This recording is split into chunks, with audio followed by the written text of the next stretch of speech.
No, y'all, that's not my real voice.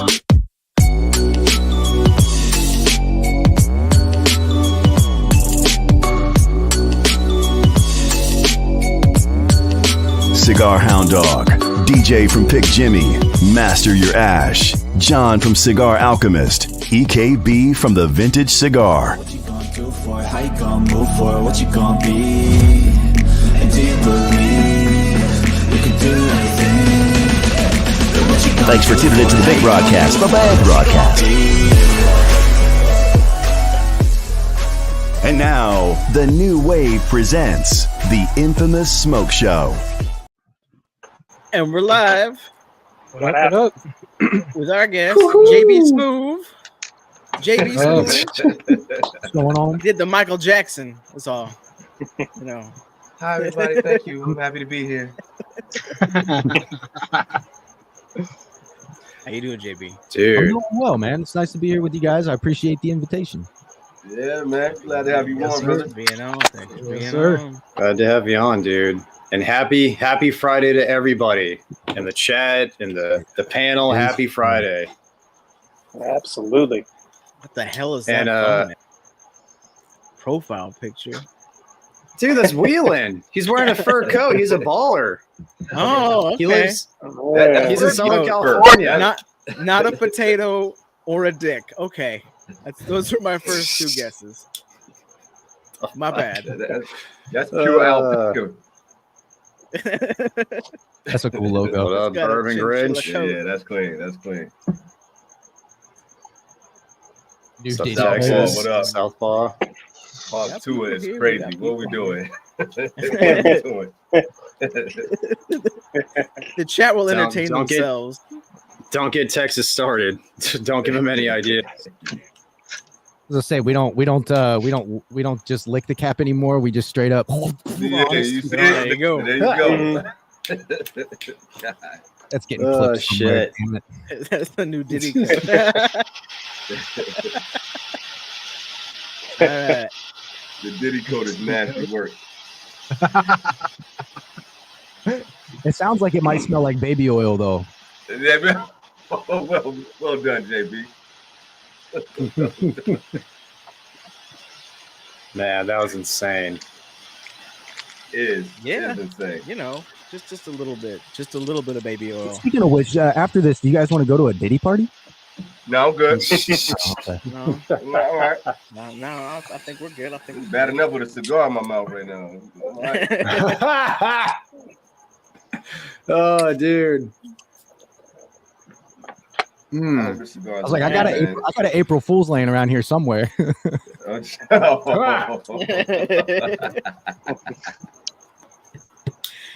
the time. We got a real guest on the show.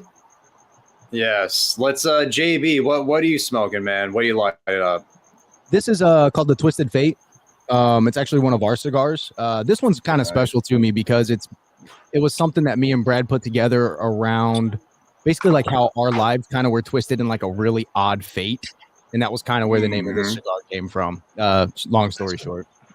That's cool. Nice, That's cool. Man. What's the blend on it with the bar revolt? It's mostly a Nicaraguan Puro, but the wrapper is our Sanitarium Connecticut, and then the Maduro is our Sanitarium Maduro, and then the filler is all Nicaraguan, binders Nicaraguan, and then this has just a little bit of Lajero in it. Starts off a little bit off-putting, and then gets kind of like a toasted marshmallow. Oh, so you get like a little creaminess with like some nice toastiness to it. It's a really good nice little transition going there. Nice, dude. It's a big boy too. It's a 660 box press. Yeah. The box press will always help a 660 like feel more comfortable, you know, when you're smoking it too. I like the bite on mine too, so like I prefer the box press and the first to chew on the tip a little bit, you know. Just the tip. Just a nibble though, you know. Not a pizza guy.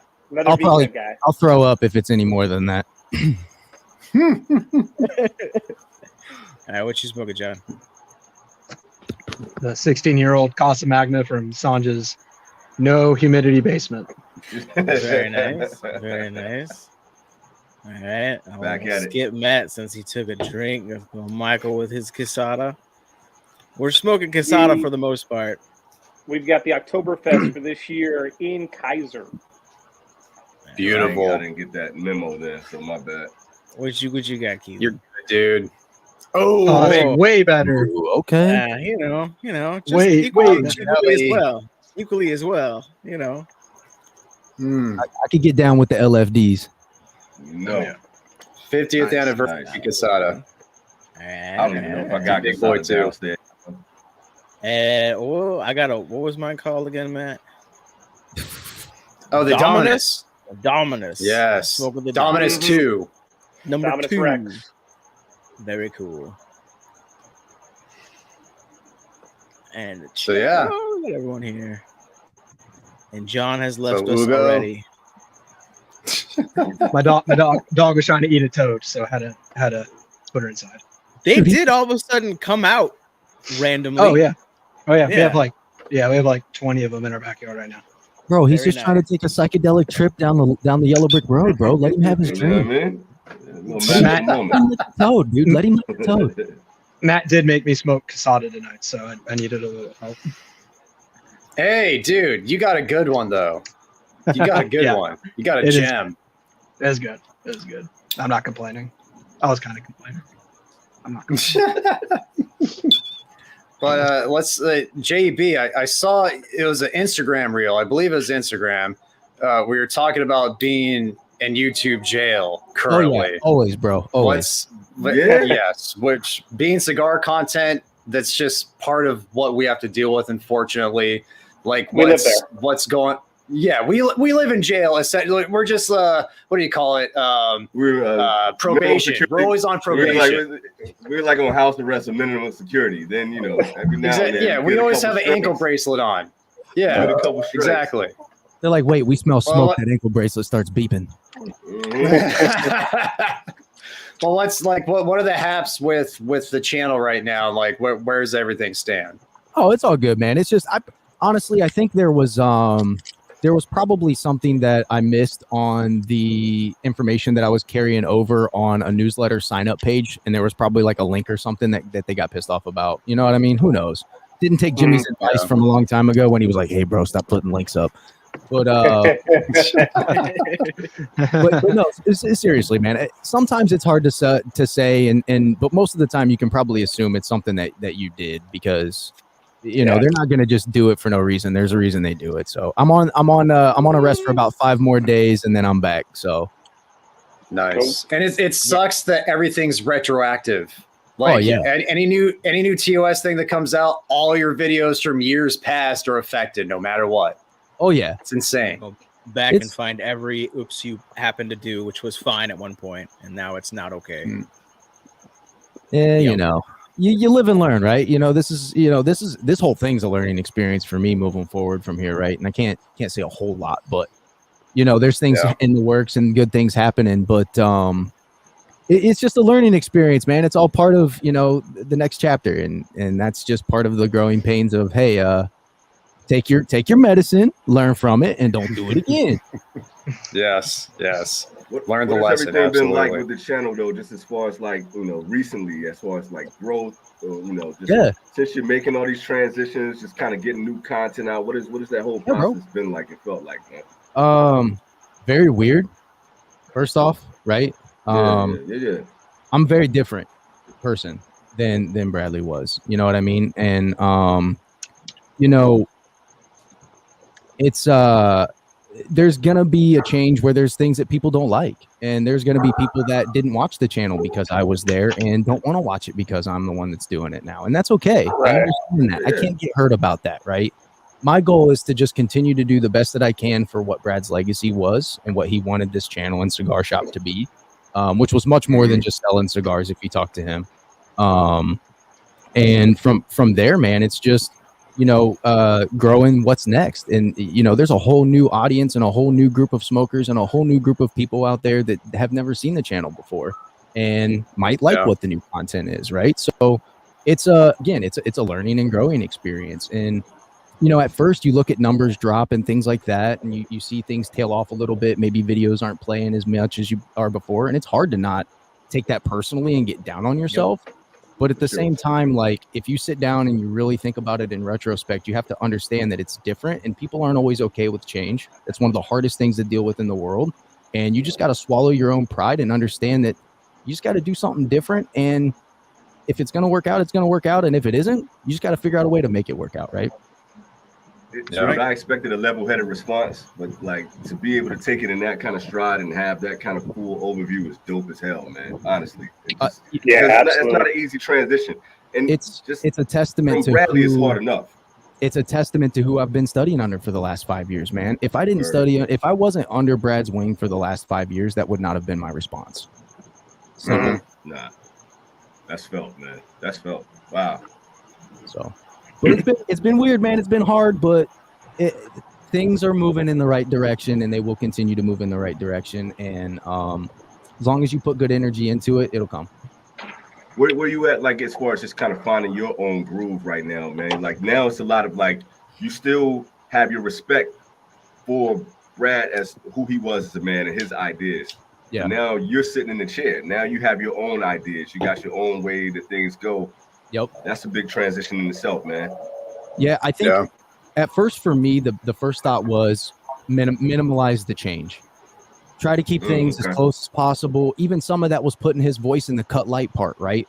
Like just, keeping some familiarity. Had his picture up for a while, right? Just trying not to make things like, again, people don't like change, man, whether it's good or bad. People don't like change. So the least that I could do to minimize the amount of change that was happening at one time is the best. Now it's going to continue to evolve over time, right? And what that looks like is I got to stick and move with the cheese, right? So whatever that looks like, sure. Change. So, but the general of things is what that man did put me into a really good position to take and continue what was already. Yeah. How did y'all get connected? I'm still finding my own way, man. We're going to find out together, bro. You keep watching, you're going to learn the same way I'm learning, man. We're watching. Keelan, you go first. Oh, no. Go ahead, bro. I was going to ask how you and Bradley got connected, man. Like, how did that relationship start? And like how did it turn into, this? Like, what was... So that's kind of the story behind this cigar, right? So, let's do it. So I was working for Apple and the COVID shutdown hit and Apple closed all the stores. And I was very blessed that Apple took very good care of their employees while the stores were closed. The first 3 months, we didn't really have to do much. We had to be on some calls, do a little bit of work, but we were still getting paid to pretty much not do anything for the first 3 months. It was... It definitely did not make you want to go back to work. Trust me. So I was taking a lot of WebEx calls and things like that and trainings, actually a lot of times on the golf course because I didn't have to have a camera on. So I started smoking cigars a lot more again and organically just walked into the shop and I walked through the door and this big guy stands up and he's like, "Yo, bro, what's going on? Welcome to my shop." And I'm like, "Holy!" I've been ordering offline forever, so I hadn't been into a cigar shop for a while. And I'm at this point, this was 5 years ago, so I was about 29, so I still look kind of young, right? I mean, I'm 34 now, and I look pretty young. I get ID'd everywhere. I'm kind of nervous coming in. I'm like, I don't know what's gonna happen. Are people gonna look at me weird? Like, what's going on? And then he's like, "What do you like to smoke?" And I'm like, "I don't. Hold on, bro. Let me get back here." And so I was like, "Dude, I like Christoph's. That was one of the brands that I was smoking a lot of when I was 18 and through my early 20s." And he was like, "Oh, bro, I got better stuff than that. Follow me." And he walks me back past one humidor into this other humidor that's hidden around the corner, and that's where we put all of our house brands. And he starts running me through his house brands. So fast forward over the next, how many months I'm on leave, I was a regular customer, and he started giving me test blends that he was bringing in and looking to use for, Zeal cigars. And I would smoke them and kind of tell him what I was tasting out of them. And at this point, I didn't even know what a cigar palate was, bro. I barely even knew what food tasted like, bro. I just eat it because I have to. So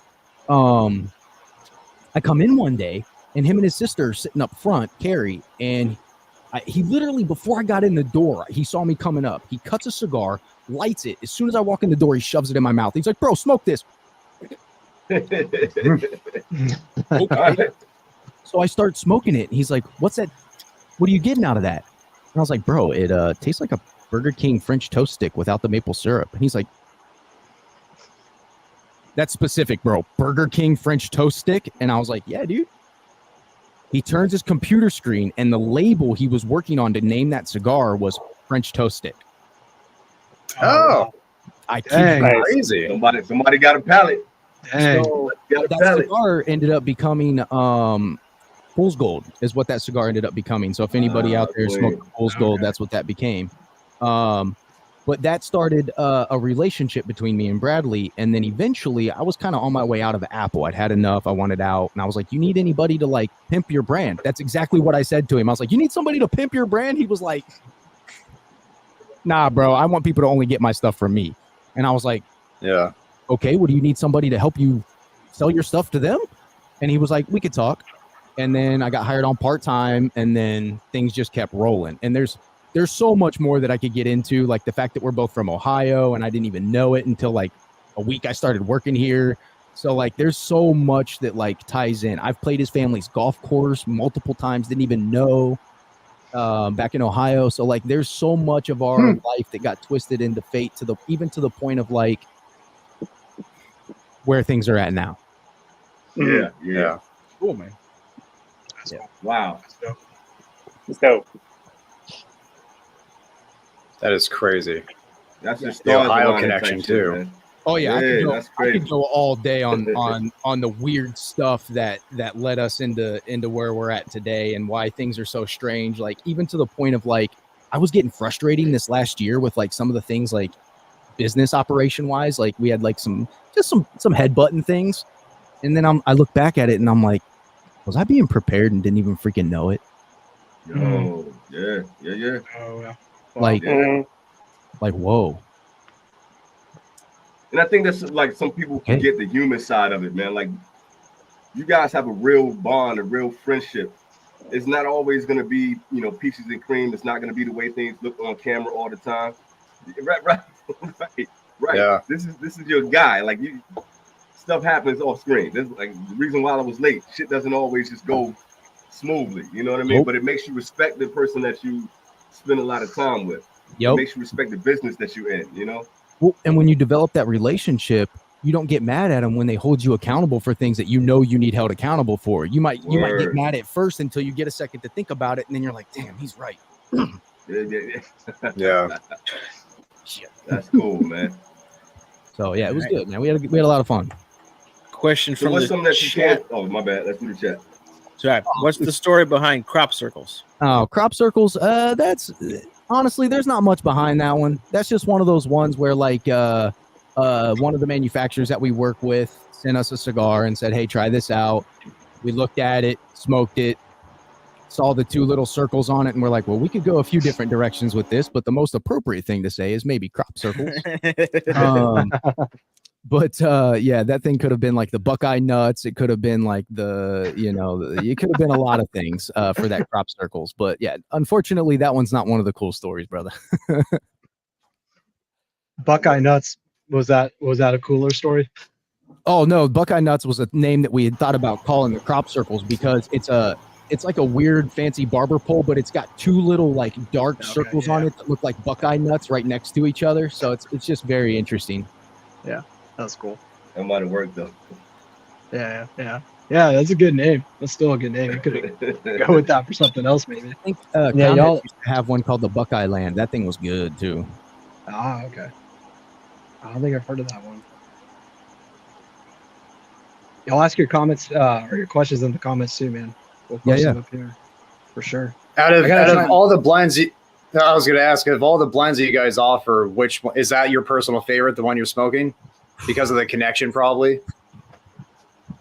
Yeah, it's probably my favorite one as far as the story behind how the blend became the blend and how it got its name. So part of that is the Maduro. As I was a customer for Brad, that was one of the test blends that he gave me, and I begged him for 6 months as a customer to bring that cigar in, and then 6 more months as an employee until he finally brought the cigar in. And then later, we were like, "Hey, can you guys make a barber pole out of these two?" And he was like, "Got you, brother."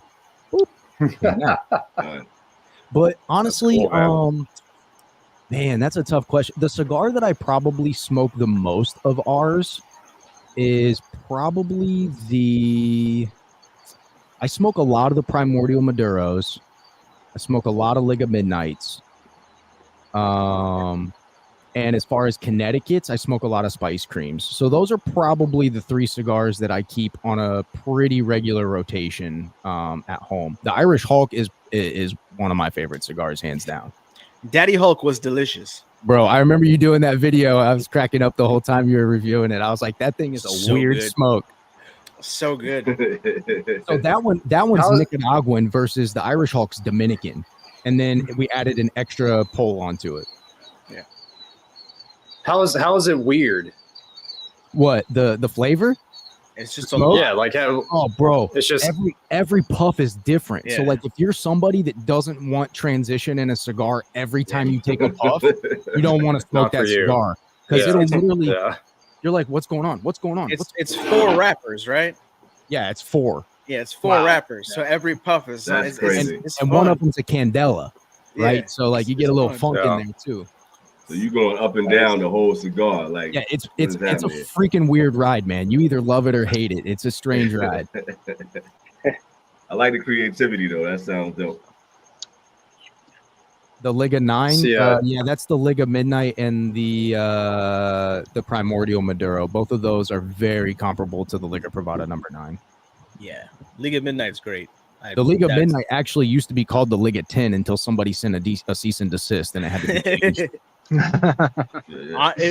It was as good, if not better, than every Liga I've had, and it was cost a whole lot less.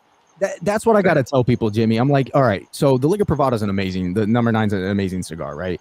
But is it $10 better every time you want to smoke it?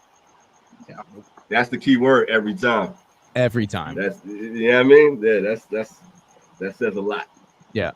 You get a couple of the Liga Privada number 9s, you supplement the cheaper ones in the middle, and then when you get that hankering for something just a little bit more to the little bit, then you jump into that and you smoke that one. But yo, how much can you talk about like blending cigars now and like coming up with new cigars, new blends, new ideas? Like where is that going now? That Bradley's not there. We'll see. Honestly, part of that was actually a lot of my responsibility once I started working here.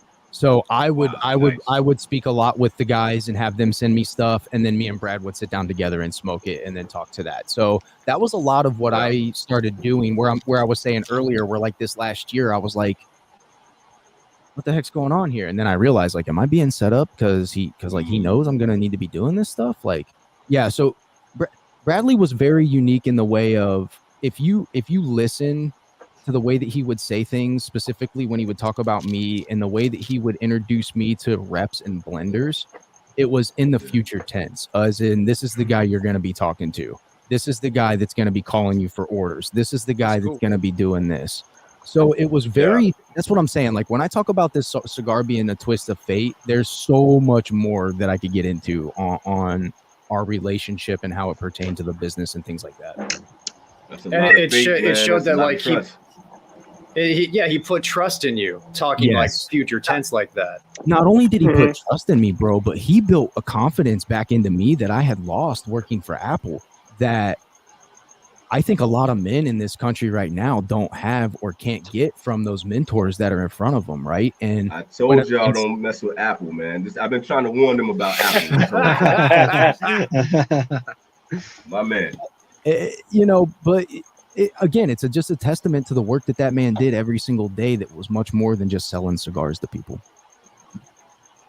Yeah. Yeah, man. So your palate, man, where do you feel you started to grow and started to trust your own palate though, aside from anybody else's influence? Honestly, I'm getting this shit now. Blind taste tests. Like, people can think whatever they want about our videos. Like, look, I'm going to look straight into the camera for this one. Yeah, do that. Think about whatever they want with our videos, but every time we did a blind taste test, neither one of us knew any of those cigars ever. And sometimes there was a third party that put those lists together. So when I do a blind taste test and I smoked the Liga Midnight, the Liga Privada number 9, the T52, I got the T52 right and mixed the 9 and that one up. And then I did another one where I smoked 2 Cuban cigars and 2 non-Cuban cigars. I got one of the non-Cubans right, the 2 Cubans right, and then I messed up the El Crelito thinking it was Cuban. But that cigar was blended for 6 years to taste like a Cuban. So right. That's when I started believing in myself that I actually had a palate, was when I was getting blind taste tested. Or Brad would blind taste test me and go, can you guess what house brand you're smoking? And even on camera, boom, smoking this, boom, smoking this, boom, smoking this. And I would get them right. And then he would go back and review the video, and I'd be like, got those right, bro? That's heat. So, again, he was building confidence in me that I didn't even know. I didn't even see it until later. That's cool. One memory I have of him, though. Like when you mentioned that, I think one of the first times that I saw Bradley and really respected his palate was he was doing the blind taste test. This is back when he was, I think it was TNT with Tim. Yeah, with Tim. And they was giving him with Cubans. They were giving him Cubans, and he didn't know he was doing the blind taste that he could spot a Cuban every time. He was like, "Oh, that's was nice. Oh, that's yeah, dude, he was with it.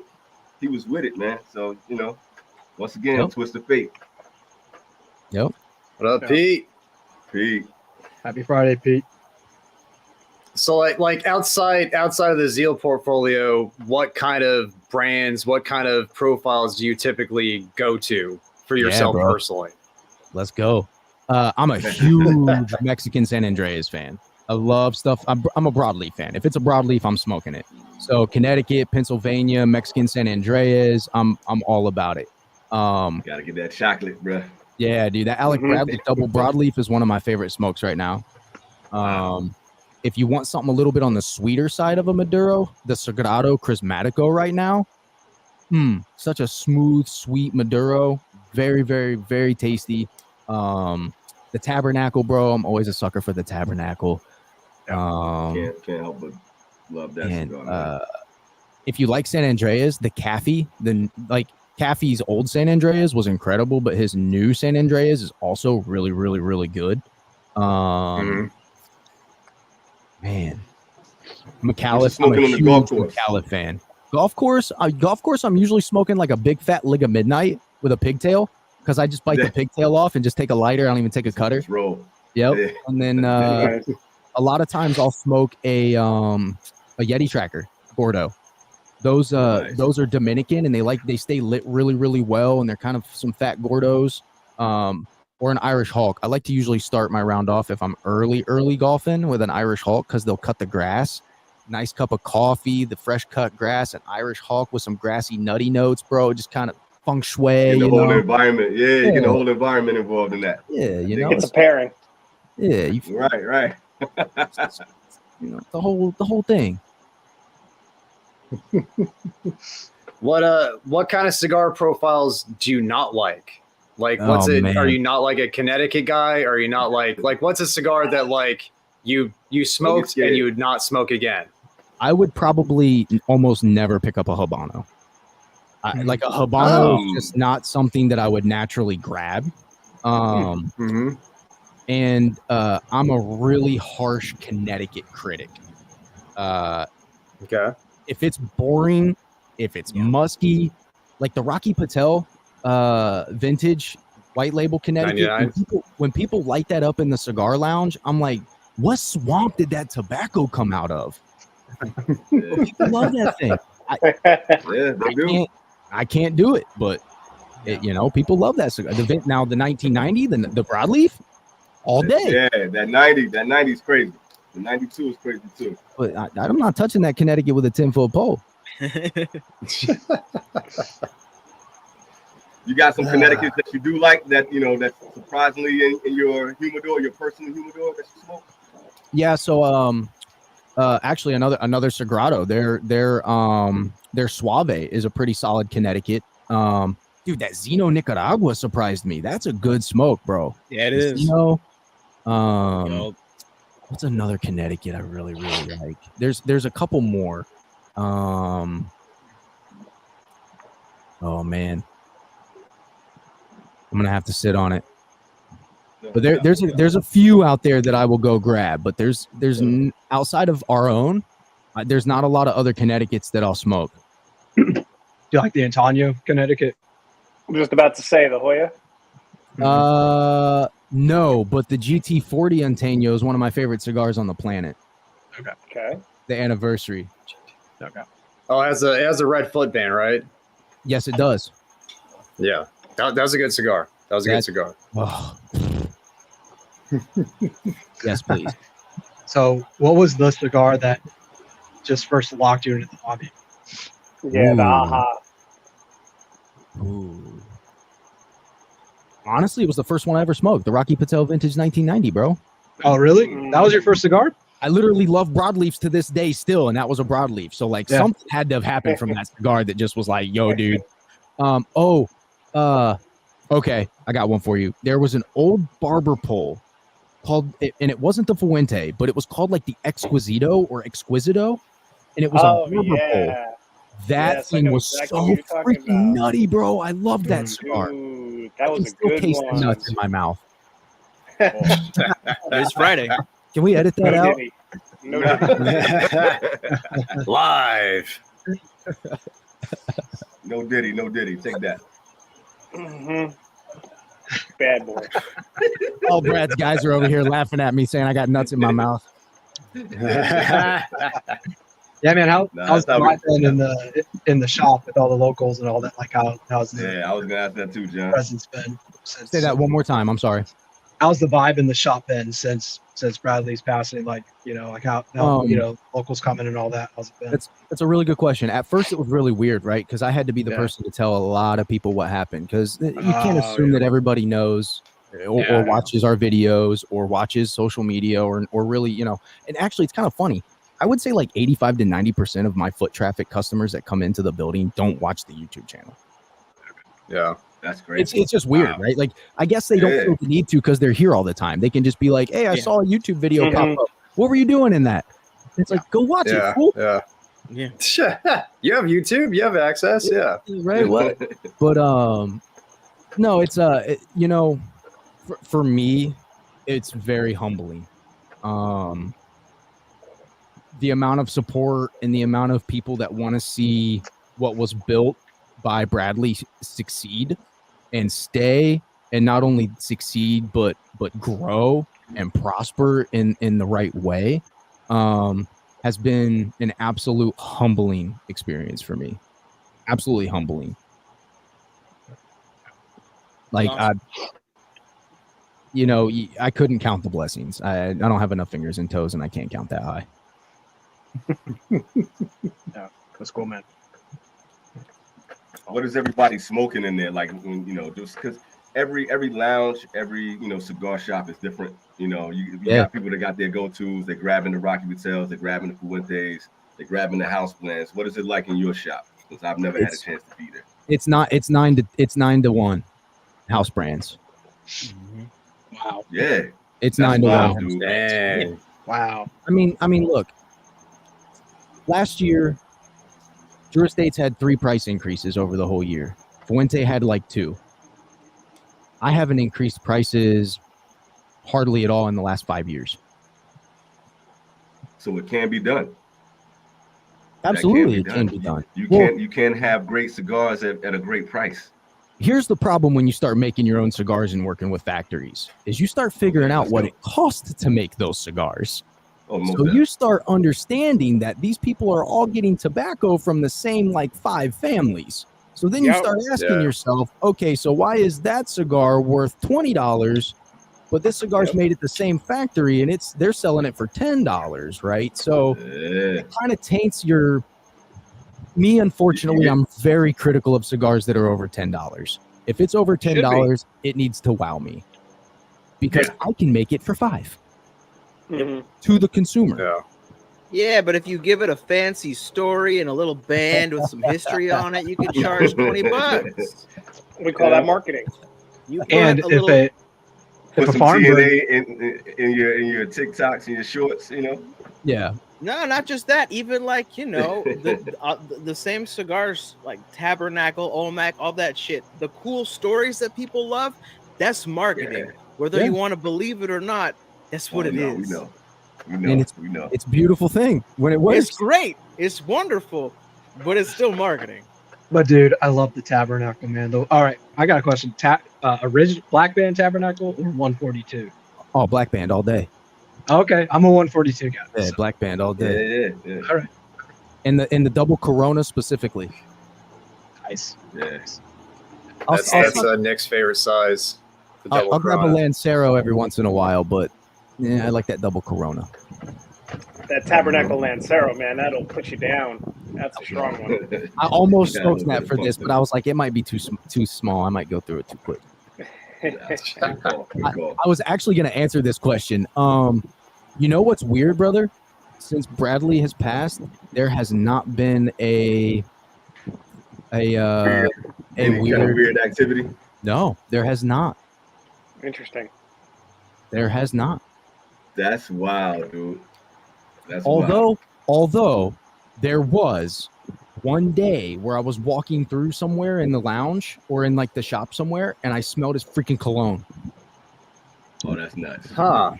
That's weird. Yeah. Sure. I mean, I'm getting weird. That freaked me out. Yeah, that's weird. That's been the only thing so far. So that's a thing where you've experienced like, you know, paranormal activity at the shop. We did a podcast live that you could hear stuff on from like somewhere else in the shop. There's been like another, we used to have a girl named Quinta that used to work for us, and she used to close the shop. And in Arizona in the wintertime, it gets dark at like 4:30, bro. So by 7:00 when we close, it's pitch black outside. And she would hear like footsteps, the door would close randomly. You would hear like people, we have metal stairs right here that go up to a loft. You would hear like people walking up and down the metal stairs. Yeah, like weird stuff. What's the history of the building?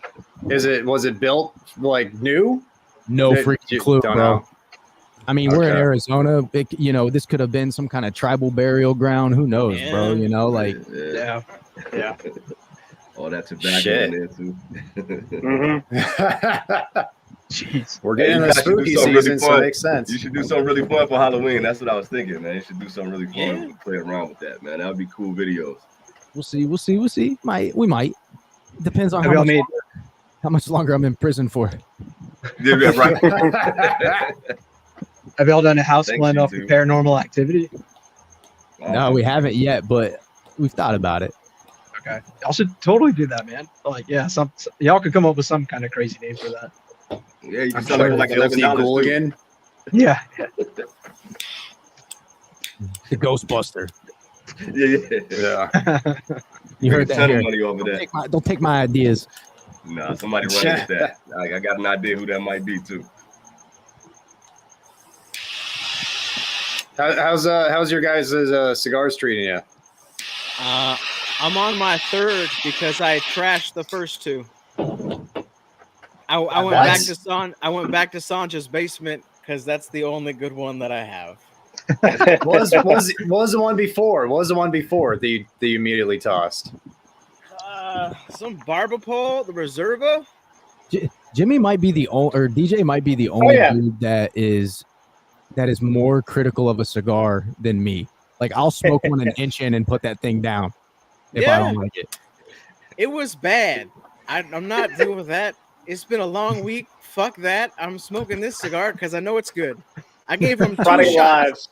Friday two lives. shots. So there's a short leash.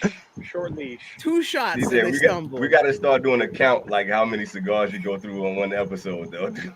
Yeah, like 2 or 3. Do a side by side. That one ain't it. Yeah, I don't have the time to smoke during the week anymore unless I'm driving home. So I got to burn through these things. It's getting too bad. It's getting too full. Over your shoulder, man, just so we can see. It's bad when I have to. Did that video come out yet? No, that's next week. I do that. I have 2 New Air humidors that are both full of cigars and a cooler. I gotta start getting through them somehow. And if we're burning through them on Fridays, that's fine with me. All right, fuck it, let's go. Yeah, every bit helps. Well, they say smoke if you got them, bro. Yeah, exactly.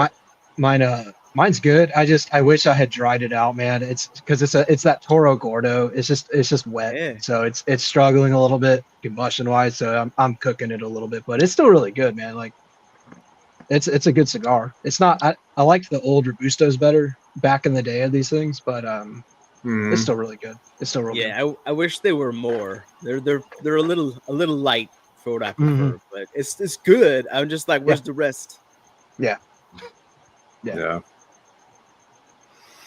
This 50th, this Casada 50th is just good enough to not toss, which I hate, which I fucking hate, because it has like a nice breadiness component, like bready component to it, but there is like an underlying mineral that I just really don't like.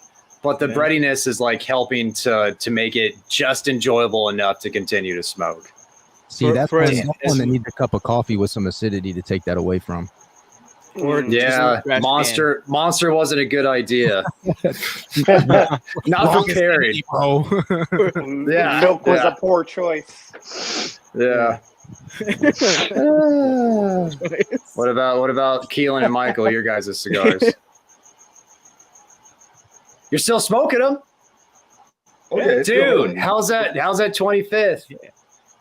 It's nice, man. It's a little bit wet, but so what happened before you guys came on, I had some family issues. So I had set up on the rooftop up there, right?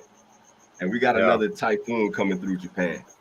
So another one, when I get back upstairs, it's raining sideways, bro. My laptop is wet. The cigars got a little wet. So but it's smoking really good, man. It's nice. Got some nice cedar on it. Little leathery notes, so it's cool. I'm digging this 25th anniversary, man. It's good. So nice, it's a vibe. What about? So all these wet cigars, you guys are gonna have to quit Hawk 2 on them. And then you know what I mean, it's right. So I've smoked this Oktoberfest on the channel for 3 straight years now. Every year that we've been up, and this is honestly the best one that I've smoked. They did a really good job with the Kaiser this year. I feel bad because that means that now the Kugel is going to have to be the one that I review, and I always worry. You never know. Short fatty if it's going to be as good, but this is really pleasurable, man. It's a good experience, and I just smoked I just did the video for the Bricktoberfest for this year too, so happy where this one is going. That's the beauty of you can put that in. You can talk about that, in your episode. Just give a little bit more flavor. So it's all good. Yeah. Other side. A little inside baseball. Are you pairing it, Mike? Are you pairing it with anything?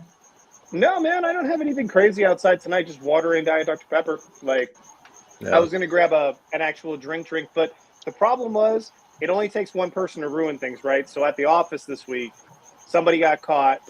Instead of just taking samples to sample customers on, they decided to take cases for a Labor Day party that they threw a couple of weeks back.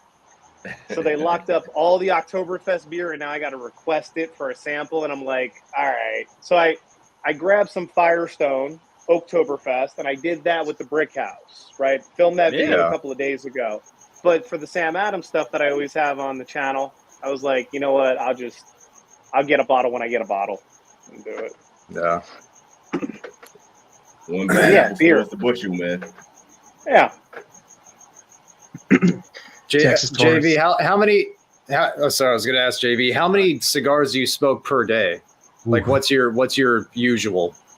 It depends on the day. I'm a little bit busier now than I used to be, but I would say on average probably somewhere between 2 and 3. Okay. Yeah, somewhere between 2 and 3. Because probably like a lot of what you do is probably just like quality control too, just like smoking for work. Yeah, so this is my 3rd cigar today. I didn't smoke one until probably about 2 o'clock, 2:30. And my first one was a Primordial Connecticut because those came in while I was actually on vacation out of the country. And then I followed that up with one of the Maduros, which also just recently came back in from Nicaragua. So I smoked one of those both today that came while I was gone. So you're absolutely correct. Or if a customer calls, if anybody ever calls and says like, yo, I smoked like 2 out of this 5-pack and they were weird or they unraveled or they tasted funny or they had holes in them, I immediately go grab 2 off the shelf. I smoke one and my part-time guy Kevin smokes one. Every time. That's smart. And That's smart. if you'll catch sometimes, like I just had a cigar called the Showtime. I was having such a weird issue with them on a regular basis from both in-store and online customers that I just flat out was like, okay, I'm going to wait a little bit to reorder, bring it in, wait for maybe the factory to clear the next batch. So, because that cigar, some of our cigars are ones that come from factories that are exclusive to us, and some are factories that work with a lot of other people, right? So, I'll never be dishonest about that stuff. But Yeah. that would be one that, you could probably find somewhere else. So, let them cycle through whatever batch was bad, and then I'll reorder in a couple months and get them back in. In the same vein, man, how much time are you spending in the shop right now anyway, man? Like, you gotta be going hard. It's getting a little bit better. The first probably 4 to 5 months, I was here probably 8 a.m. to 7 p.m. every day. And then now I got a part-time guy that comes in Monday, Wednesday, and Friday, and helps pick and pack orders. So now I'm typically here about 10 to 7 every day, Monday through Friday. I don't work Saturdays. I'm very blessed that both of my part-time guys can cover Saturday for me. Super, super lucky for that. So I do at least get 2 days off a week on a regular basis, but it's getting a little bit better. So I got a little bit better balance now, but the first 4 months I was here, bro. I was here. Yeah. You guys doing any other social media other than just YouTube? Especially YouTube kind of. I gotta change a little bit of that, right? Like, so here's a very funny thing about mine and Brad's relationship. He was like the teen that was all over social media all the time. He'd be like, dude, did you see that TikTok video? I'm like, how many times do I have to tell you I don't have a TikTok? Right. like, dude, did you see that new video that came out? I'm like, bro, how many times do I have to tell you? I don't watch that stuff. And so it's kind of going to be a little bit of a learning curve for me getting back into that social media. But yeah, there'll be stuff on TikTok. I'm actually going to open up probably more on Twitter now that you can actually post more long form videos on Twitter. Yeah. I'm going to start posting on Rumble a little bit more. And then I got a couple things. In my long-term plan that could potentially populate a second or a supplemental channel that also is kind of like a backup channel that does something a little bit different. And then potentially a third channel that is something completely not cigar related, that if my business plan goes the way that I want it to, would be a video that was about us playing golf essentially on simulators. And from that, we could do like a once a week golf outing video of us playing a course on the simulator, you know? So like, I've got some other things in mind, but we'll see. It's a lot right now. So, I got to get through the business stuff right now and the transition of things. And then once all that is complete, then I can kind of really start honing in on what I want to do with that stuff. Plan your work with the plan. It doesn't help that a lot of the social medias are cracking down on cigar content right now. Yeah, that's true. Like all of them, especially TikTok. Every one of them. Now. Yeah. Yep. Is Twitter as well, or are they more chill? No, Twitter's the Wild West right now, bro. That's Papa West. There's just not a lot there. Right. It's an untapped market. You just can't post memes about Gavin Newsom, apparently. That's the only thing.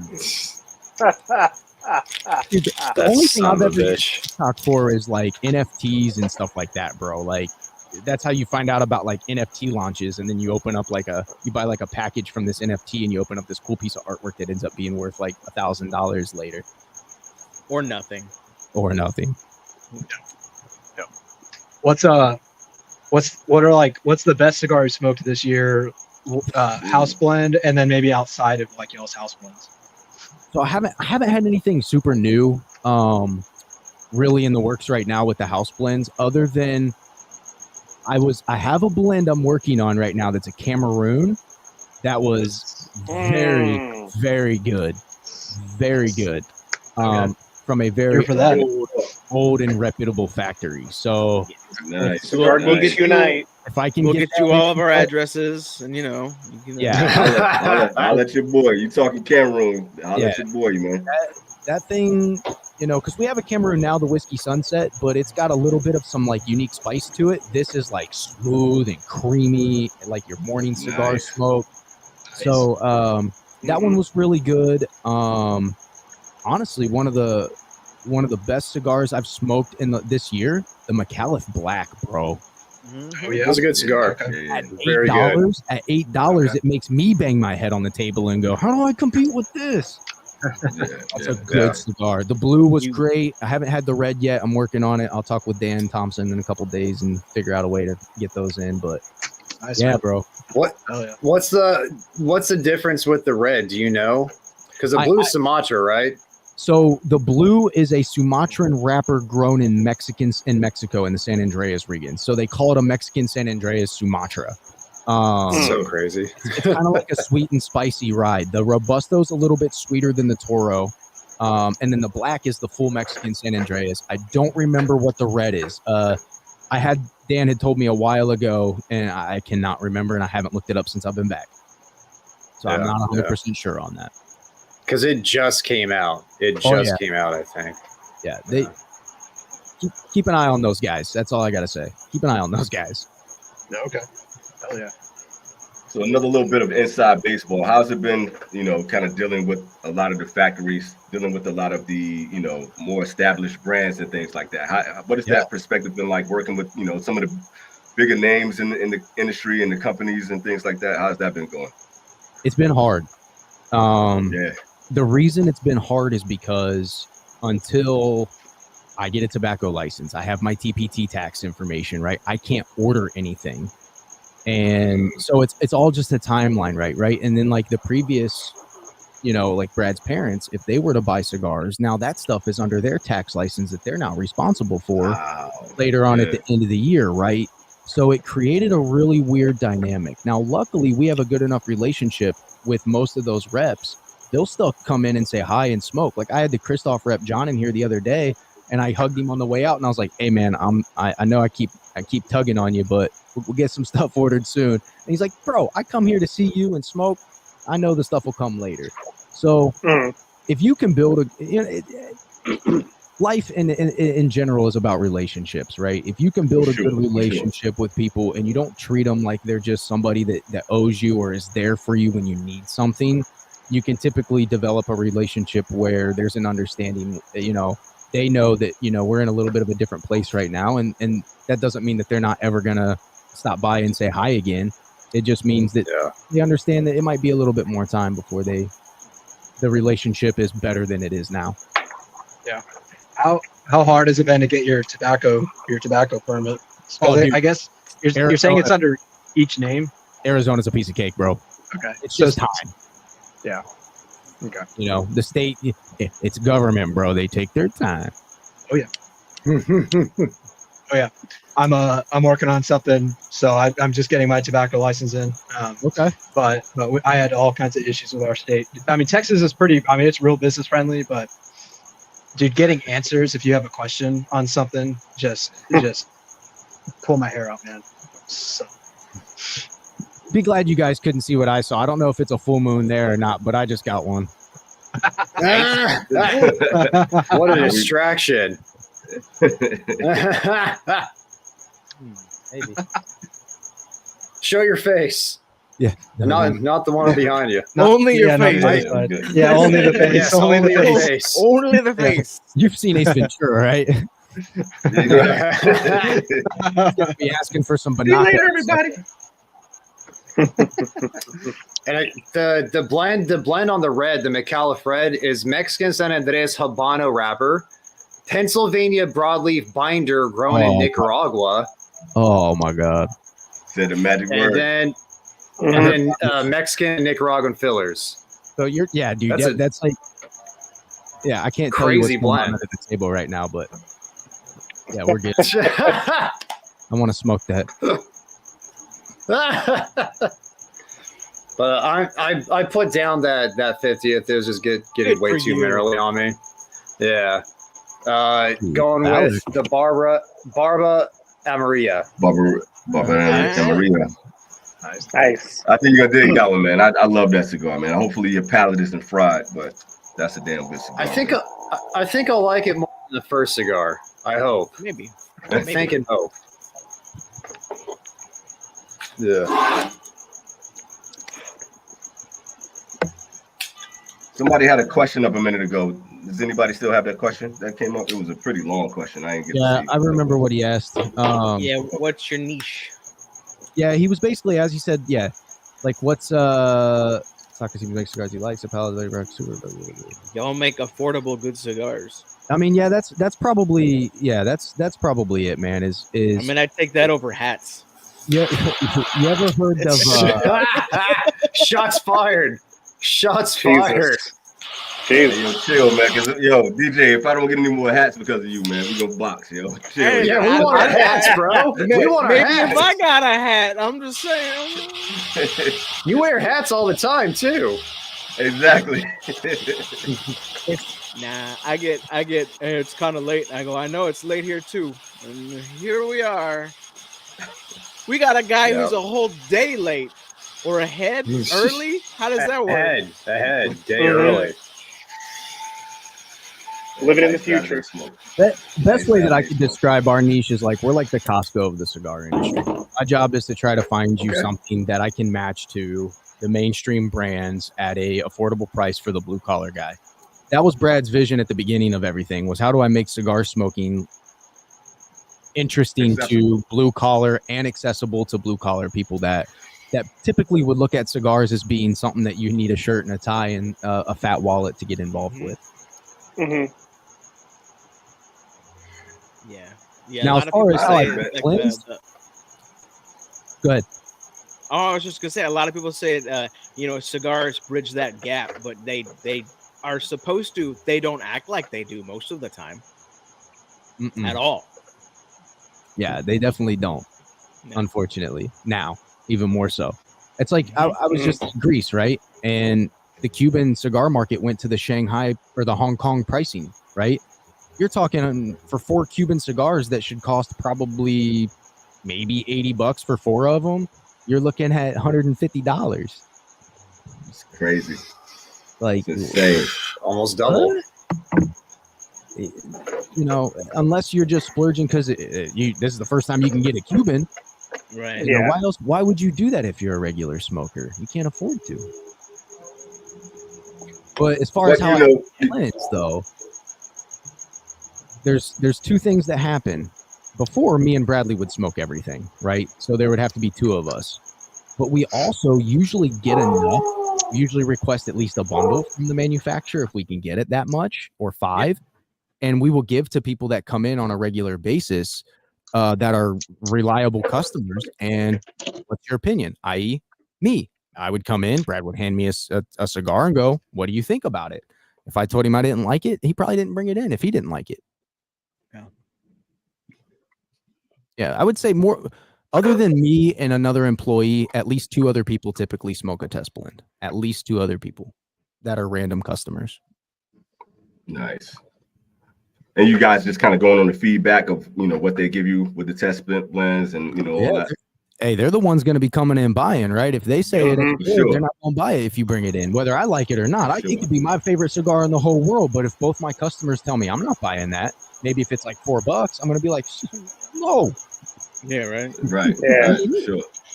That feedback matters, man. You got to take it. Yeah.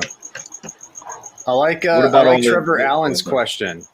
So sorry, Keelan. I like Trevor Allen's question. Which one is that? You could click it too, that. Oh, that one? Oh, yeah, shit. Yeah.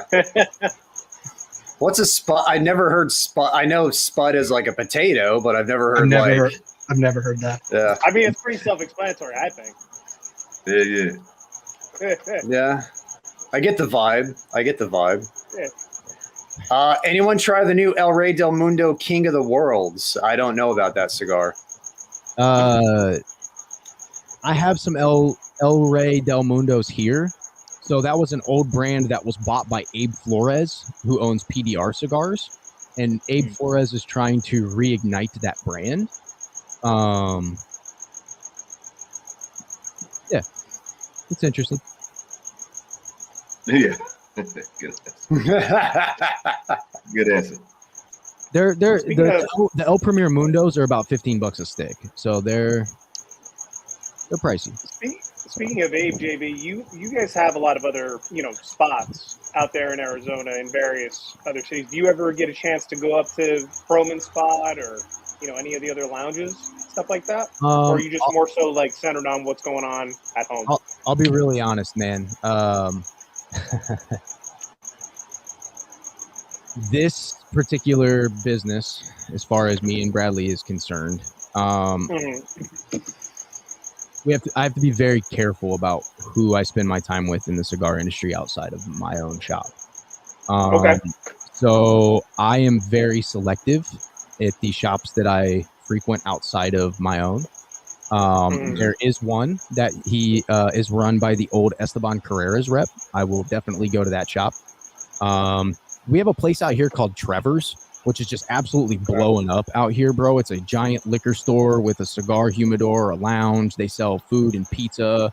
I mean, it's a hard business to compete with as a cigar industry, let me tell you. But but it is a place that I will go, mostly because I want the pizza.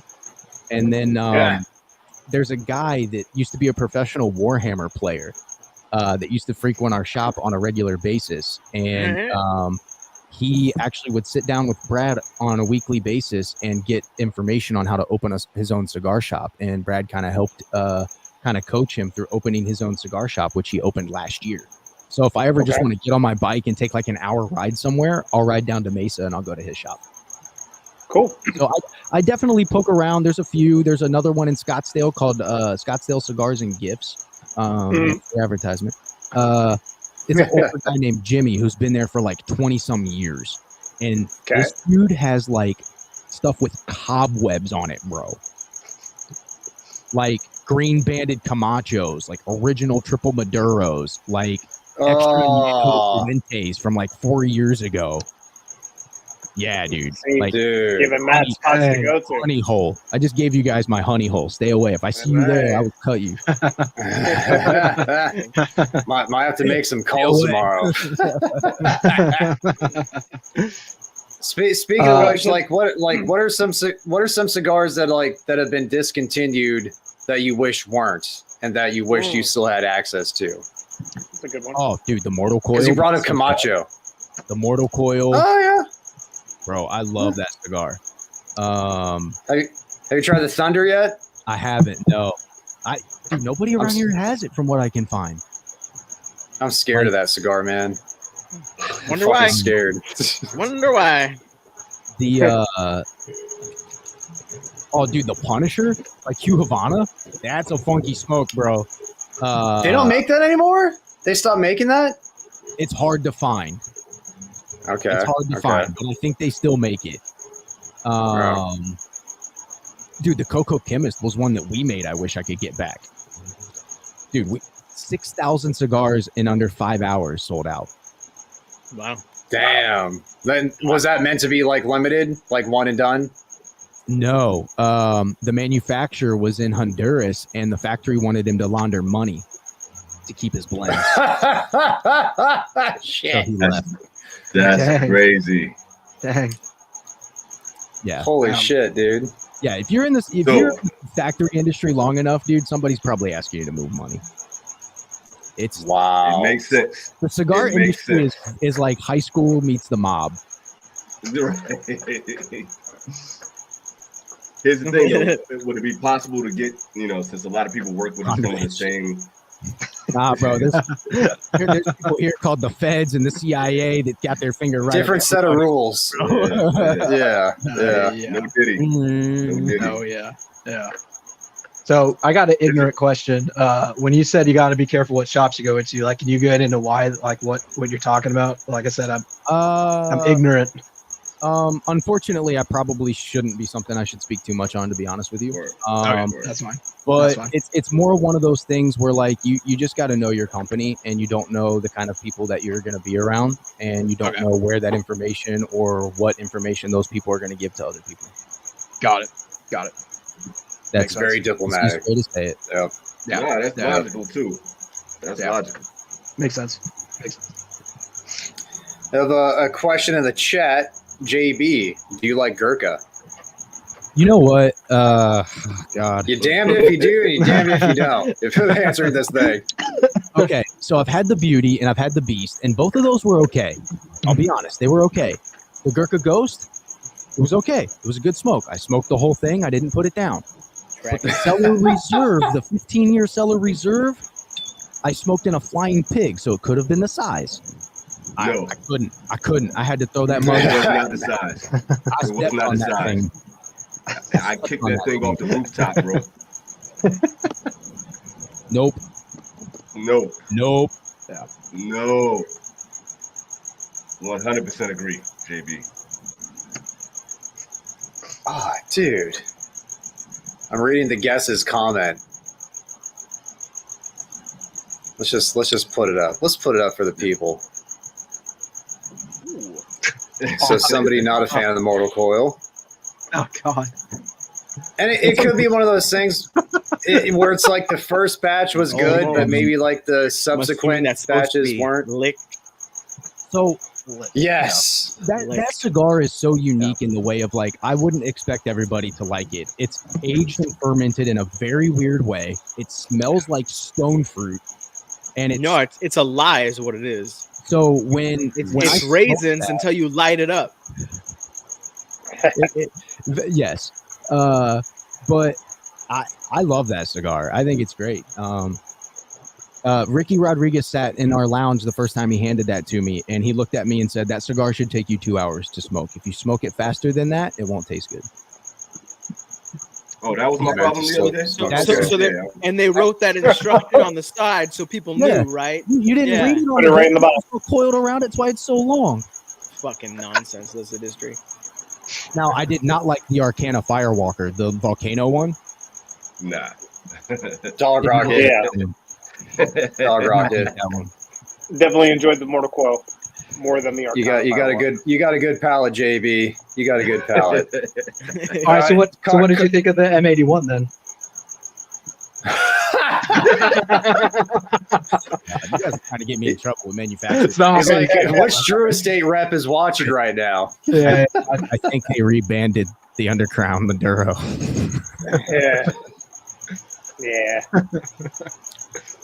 Yeah. Cigar. It was okay. Cigar Carpenter asked the 15-year white or black band. It was the white band. It was the white band Cellar Reserve. Yep. Okay. I'll never forget it because I remember what it looked like when I squished it with my shoe. Yeah. Stomped it out. Did an old Sal stomp. I probably shouldn't say stuff like that. I didn't really stomp it out, but I did not like this cigar. In a video game. In a fictional world. In Minecraft. To your knowledge. Yeah.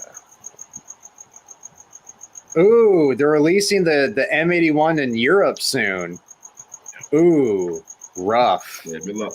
Good luck. It's not like they haven't had enough to deal with their Cubans all being $50 a stick. Dude, I can just imagine. I can just imagine these European Cuban-only smokers, the new world snobbery, and they're like, "World is smoking." Yeah, and they finally, like, all right, I guess I'll try one of these New World cigars. And they pick up an M81, and like, I knew it. I knew this was garbage. Dude, I got to spoil it for you. Who's the guy that does the luxury cigar video from the UK? Kirby Allison. It's Kirby Allison and Sahakian, Eddie Sahakian. No. Kirby's in Texas. Yeah, he goes to. Well, he goes there like every week. He goes there. So, yeah. No. The other guy that has like a 20K subscriber count or whatever. Cigar Inspector. Yeah, Cigar Inspector. He's gonna be he's gonna be like, why do they smoke this? I don't understand why. So I was just in Greece for vacation, right? And I was in a Greek jewelry store with this dude named Dimitri. And we got to talking, and he was like asking me about what I do. And I was telling him about, that we can't get Cubans and blah, blah, blah. And he was like, oh, that sucks. That's sad. You don't get the best cigars. And I was like, nah, bro. I got a lot of New World cigars that are way better than those Cubans. He was like, no, BS, da-da-da. I was like, I'll tell you what, you cut me a price on this freaking medallion I'm about to buy from you, and I'll send you some. You tell me. Yeah. It's a nice little trade. So, yep, exactly. So I got to figure out a way to get cigars to Greece. Art supply. Good luck. I could have given him a Cypress. I could have given him a Cypress right next door. Call them candles. Yeah. Talk to our boy. Sorry, dude. Art supplies, bro. They're going so he can take pictures of them in another country. Exactly. There you go. That's what you do. Yeah. I got you, bro. You ever need that stuff, you just let me know. What up, Ugo? Ugo in the chat. Let's see here. Yeah, the M81 tasted a lot like the Decade to me. The one with the yellow band that goes down the center. They tasted very similar. Okay. Oh, the UC10s? Yeah. Yeah. I like the UC10. I thought the UC10 is a whole lot better. Yeah. That M81 was. I'm curious because Hugo Smokes just said Cubans are the best, hands down, price not included. I'm wondering if you've ever bought a box of Cubans and not had more than 5 of them have an issue. That quality control is an issue, man. Well, you got to think they've never let the land rest, right? Like, you don't let land rest. That's a big deal with the nutrients coming out of the soil. Yeah, you're constantly turning over product and soil, man. Yeah. Just think if the American cigar market opened up to Cuba, what that would do. Yeah. Dude, another super cigar like question though, like what's your go-tos? Like, you know, if you just, you know, everybody has their comfort cigars. Everybody has their cigars that they smoke kind of like on a regular basis. Yeah. What's yours? I mean, obviously it's my own stuff. Yeah. You know what I mean? Which ones then? Which ones? But Spice Cream, Lick of Midnight, Primordial Connecticut Maduro, the Sanitarium Maduro, Twisted Fate. I have what was the other one? The Irish Hulk. Those are probably my normal rotations. Outside of that, you're looking at like I love the Ogre from Asylum is one of my favorites. I love that. The Alec Bradley Double Broadleaf. I think I mentioned that earlier. Yeah, anything from McAuliffe, dude, especially the Migdalia is one of my favorite cigars. Have you ever heard the story of Migdalia, their blender, the like matriarch of the family? No. Oh my god. This woman graduated Cuban tobacco school at 16 years old. So not only was she a woman, but she was one of the youngest people ever to graduate tobacco school in Cuba. She then went on to be Fidel Castro's personal roller for years before she left Cuba into the tobacco industry and blended for other companies. Dang. She's a G. Wow. That's cool. Does she have like a mean stash? Does she have like some stuff like? I don't know, bro. I would love to know the answer to that question. Man, she gotta have a mean stash, dude. I can tell you that her cigar, which is called the Migdalia, is a Mexican San Andreas, and it is an absolute. Oh, love that cigar. Spice, sweetness. Oh man, that thing keeps you interested. Nice. A question from Fred. Thoughts on Turkish tobacco? Bro, okay. Let's go down this path, all right? Let's do it. Turkish tobacco is really strong. So there was a company that sent us some stuff called Doka, okay? You smoke it out of a long pipe with a really tiny bowl, very tiny bowl on the end. Like, I'm talking a pinch goes in the end of this. And super high nicotine. I would say it's probably close to like what's that stuff that was like the fake weed back in the day, the like Sinsemilla, whatever that stuff was called, right? Salvia. Yeah, it's kind of like that, dude, but it's tobacco and it's diced up real thin in little plastic bottles. So I took it home and I had my father-in-law smoke it, and you know, he's been a smoker of other things for a really long time. So my first suggestion to him was, don't smoke the whole bowl. Just take a little hit. And he just, I kid you not, he blacked out. His eyes rolled behind his head. And all he did was look at the ceiling and say, wow, for like 4 minutes. I grabbed it and I'm shaking. And I'm like, come back, yo. Did I just kill my father-in-law, Dennis? And then finally he woke up, threw up twice, and just went, whoa. And went to bed. Wow. Holy shit. I don't know where that dude went. I don't know if he saw Jesus. I don't know, but he was somewhere. Enough and went to bed. So yeah, I don't mess with the Turkish tobacco, bro. After that, don't blame you. Hell no. Yeah. I threw all that Doka away, bro. I had like 6 different vials of it. I was like, no way. I kind of want to do a Doka live stream. Nah, we good. The body high that you get from smoking it is so weird, dude. Your whole body starts buzzing. I don't recommend it, but it's weird. I mean, You're not selling it. Don't condone. That's weird. You got me curious. Yeah, dude, it's strong stuff, man. No Turkish tobacco for me, bro. No, I'm good. Yeah, I'm good too. What's everyone No, smoking, thanks. by the way? Are you still on the 25th? Yep. Oh, what is that? Is that Julius Caesar? That's a Yes, JT Newer sir. right there. Yeah. JC. Beautiful. I had to chill with the homie JC for a minute. Nice, bro. You thinking about weddings? Is it making you thinking about brides, weddings? It's just making me think that I like this cigar much better. That's all. Sorry.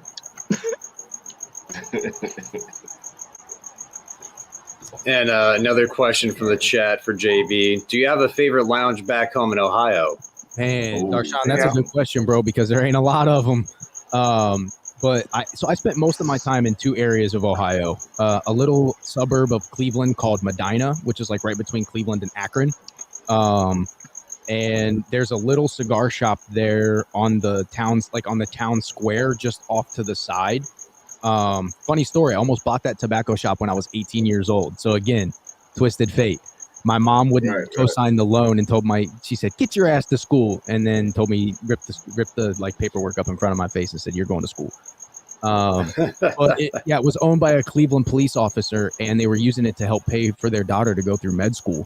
And once their daughter was done with med school, they wanted to sell it, and they only wanted like $100,000 for this business back in like 2009, 2010, and so that's where I would smoke back home in Ohio if it wasn't at home or on the farm. Yeah.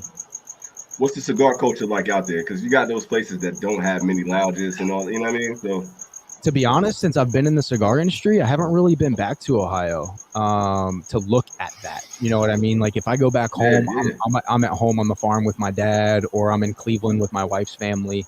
And both of those areas are very remote and rural. So there's there's no cigar lounges. Like if you look up North Kingsville or Ashtabula, Ohio, good luck finding anything up there, bro. And then I lived out in the county of Springfield, Ohio on a horse farm. So it would take me 30 minutes just to get to like the Walmart. Damn, so there's that's where Tip Top's in Springfield. Is but it? They're fairly new. They're fairly new. I was gonna say, ain't nothing I've ever heard of. But there's only 2 liquor stores in the whole county. Damn. Wow. In the whole city of Springfield. Yeah. It's weird. You would think that they would be similar to like Arizona as far as like hillbillies, you know, they're gun toting down there, you know, they got the moonshine still they're doing there in Ohio and stuff like that. But like, yeah, they got some weird rules with stuff like, you know, the liquor and stuff like that. Do they go like dry on the weekend, like Sunday? No. No alcohol? It depends. That was a hard no. It costs more for certain places to sell on Sunday. So like liquor stores don't sell on Sundays. But like you could pick up like a bottle of like 40 or lower proof stuff at like the grocery store. Or a drive-through. Yeah, like drive-throughs are big there, dude. You just pull up, there's like a whole wall of beers and drinks and liquor, and you just say like, dude, give me that 40 right there, dude. Give me the Cobra, I'm out. Yeah, that's that country shit. Door window and you're Give me gone, the bro. Cobra. Yep. That's Drive through the beer barn. shit. You know? So yeah, it's interesting. I would probably like to go back and do like some investigation of like, dude, what are cigar lounges like when I go back home here? We'll see. If I get the Especially time. now that you know the industry a lot better, and you know how things work behind the scenes and all that. Yep. Speaking of travel, man, you guys doing like all the TPE, PCA, and all that kind of stuff? Do you guys have a presence out there? You got plans for the future with all that? That's a really good question. That was New Orleans. I'm thinking about it, dude, because I've wanted to go to New Orleans anyway. I'm a Saints fan. Right. Oh, okay. That's home for me, baby. Good looking team this year too. Oh man. Yeah, that's what I was about to say, man. I'm not even a Derek Carr fan, bro, but like he's moving. He looks good, dude. And Kamara looks like sad. he's about 20. Oh yeah, Kamara. Ooh. Yeah. See, but I'm like, where's Michael Thomas at? He's old. Yeah. Right. He's like, man, just let Olave do this, man. Especially in football years, he's old, man. So he's old for football. Over 30, if you're a receiver, you're a geezer. True. True. As far as PCA, we that hasn't been something that we've attended for probably a few years. And to be honest with you, I think a lot of it just has to do with like it's not really Brad's vibe. There's a lot of manufacturers that will give you the deals after PCA. You know, so like there's reasons to be there, and sometimes there's reasons not to be there. I think the biggest miss on not being there is the networking. Which was something that me and Brad were talking about potentially, where we have the ability where he can just send me to do that stuff, right? So there's a very big possibility you might see me popping around New Orleans this year. We'll see if I can make it work and I'm able to leave the shop for the time to do it. I might try to do it, you know. Be an experience for me, if anything, right? There's nothing but knowledge at PCA, and if you're willing to soak it up and listen to everybody and learn something, you could learn something that you didn't know. Dude, it's a great pros, man. I love your face out there, the networking, the food, you know, the lounges there were pretty dope when I was out there, so it might be worth it, man. I want to go, man. I just want to drink some liquor, walking down Bourbon Street, listening to some jazz, you know. Yeah, for sure. It's a vibe out there, man. It's definitely a vibe. Take the beads. I don't care, whatever, bro. Just give me some bourbon and some jazz, baby. Dude, the food out there alone, man. I just go for the food. Like jambalaya. Yeah. Dude, it's so red good. beans and rice. Plantain, some roti. Yeah, dude. It was, see, you get that West Indian out there, man. Listen. That Guyana, that Jamaican, yeah, bro. Oh yeah. Now I want to go again. So yeah, I'll go that. I used to have a kind of like a Jamaican granny kind of. One of my best friends was from Jamaica, Queens, but his grandma was from Guyana. So her living in Jamaica. Yep, she had the craziest Jamaican accent. She'd be like, what's going on, boys? I'm going to make some roti and some plantains. And then she would have like a movie that wasn't even out yet. And you'd be like, yo, how did this movie? And she'd be like, a bootleg. Yeah, their connections is major, bro. That's for sure. Bootleg. Yeah, I'll never forget bootlegs, man. Granny, man. I miss that vibe, man. You can't just go into like the barbershops anymore with all the West Indians in there and get all the DVDs. They had everything new. I was like, hey man, what you want? Yeah, dude, got that thing. Yeah. That's probably the thing I dislike the most about living in Phoenix is you don't really get that culture like that, bro. Like you get pockets here and there sometimes, but it's so spread out in Phoenix. It's not like you go to like Jamaica, Queens, and it's like you get that vibe, you get that experience, you get that, or you go to New Orleans and you get that French Quarter, the Creole, you get that, you know, that whole different experience that you didn't get somewhere else, right? So like, Phoenix is such a big spread out and such a mixed mosh of so much. I feel like it's kind of developing, and still new. It's kind of developing its own kind of weird culture here. I feel like in Phoenix, like everything happens on the golf course. Like you got to be out there swinging the club for real, dog. You got to be swinging the clubs and politicking. You know? Hey, you go ahead and get out there when it's 1:15 and swing them clubs. Have at it, bro. It's all you. Nuts. Yeah, true. Big fact. It's a lot of fun. How was the trip to Greece? Was that your first time? No, that's actually my second time. Okay. So really interesting culture shock, actually. So the first time I went, I was 10 years old. And they were still on the drachma, so they hadn't joined the European Union yet. So I took like $300 as like a 10-year-old dude, and I was like, yeah. Make it rain. For dinner, let me buy this, let me buy that. I got all the candies, you know. I was going to the bakery every morning and getting like a pizza, like fresh baked bread thing for breakfast every morning. I could walk in and buy my mom a pack of cigarettes at 10 years old, dude. Nobody cared. It was great. But my stepdad's from a really small island called Lipsi. And it's on the like really close to Turkey on the northern part of the islands of Greece. And when I went there in 2000, they were still riding donkeys around the island. Like It was nothing for them to get around. Like you might see like 1 or 2 scooters, and there might be like, you know, like 8 or 9 cars, right? Bro, when I tell you there was like 1 million cars on this island, it was insane. It's just the amount of Europeans, especially from Italy, that have found Greece as a vacation hub. Man, it is just absolutely. I mean, Rhodos is an island of like 135,000 like Greeks that live there on a regular basis. They had over 5 million visitors this year. Wow. Damn. So imagine what that looks like in the wintertime when the tourist season's over, dude. It's a ghost town. Yeah, for sure. Yeah. For sure. But yeah, it's nice, man. It was good. My wife's been wanting to take that trip for like 8 years, and unfortunately, life just doesn't allow you to always do things when you want to do them. So I looked at Brad's parents were absolutely incredible, and they came and watched the shop for me because they understood what's coming next for me. And if I didn't take that vacation now, there was a possibility it might be a while before I was able to take it again. Yeah. Seize the day, dude. Carpe diem. Yeah. You mentioned Brad, man. Like before he passed, were you guys kind of like working on things together? Is there something like that you're kind of setting in motion? Like he's not here anymore, but it's kind of like a legacy thing that you still kind of doing in his honor, or you know, just kind of keeping the vision going. That's a really good question.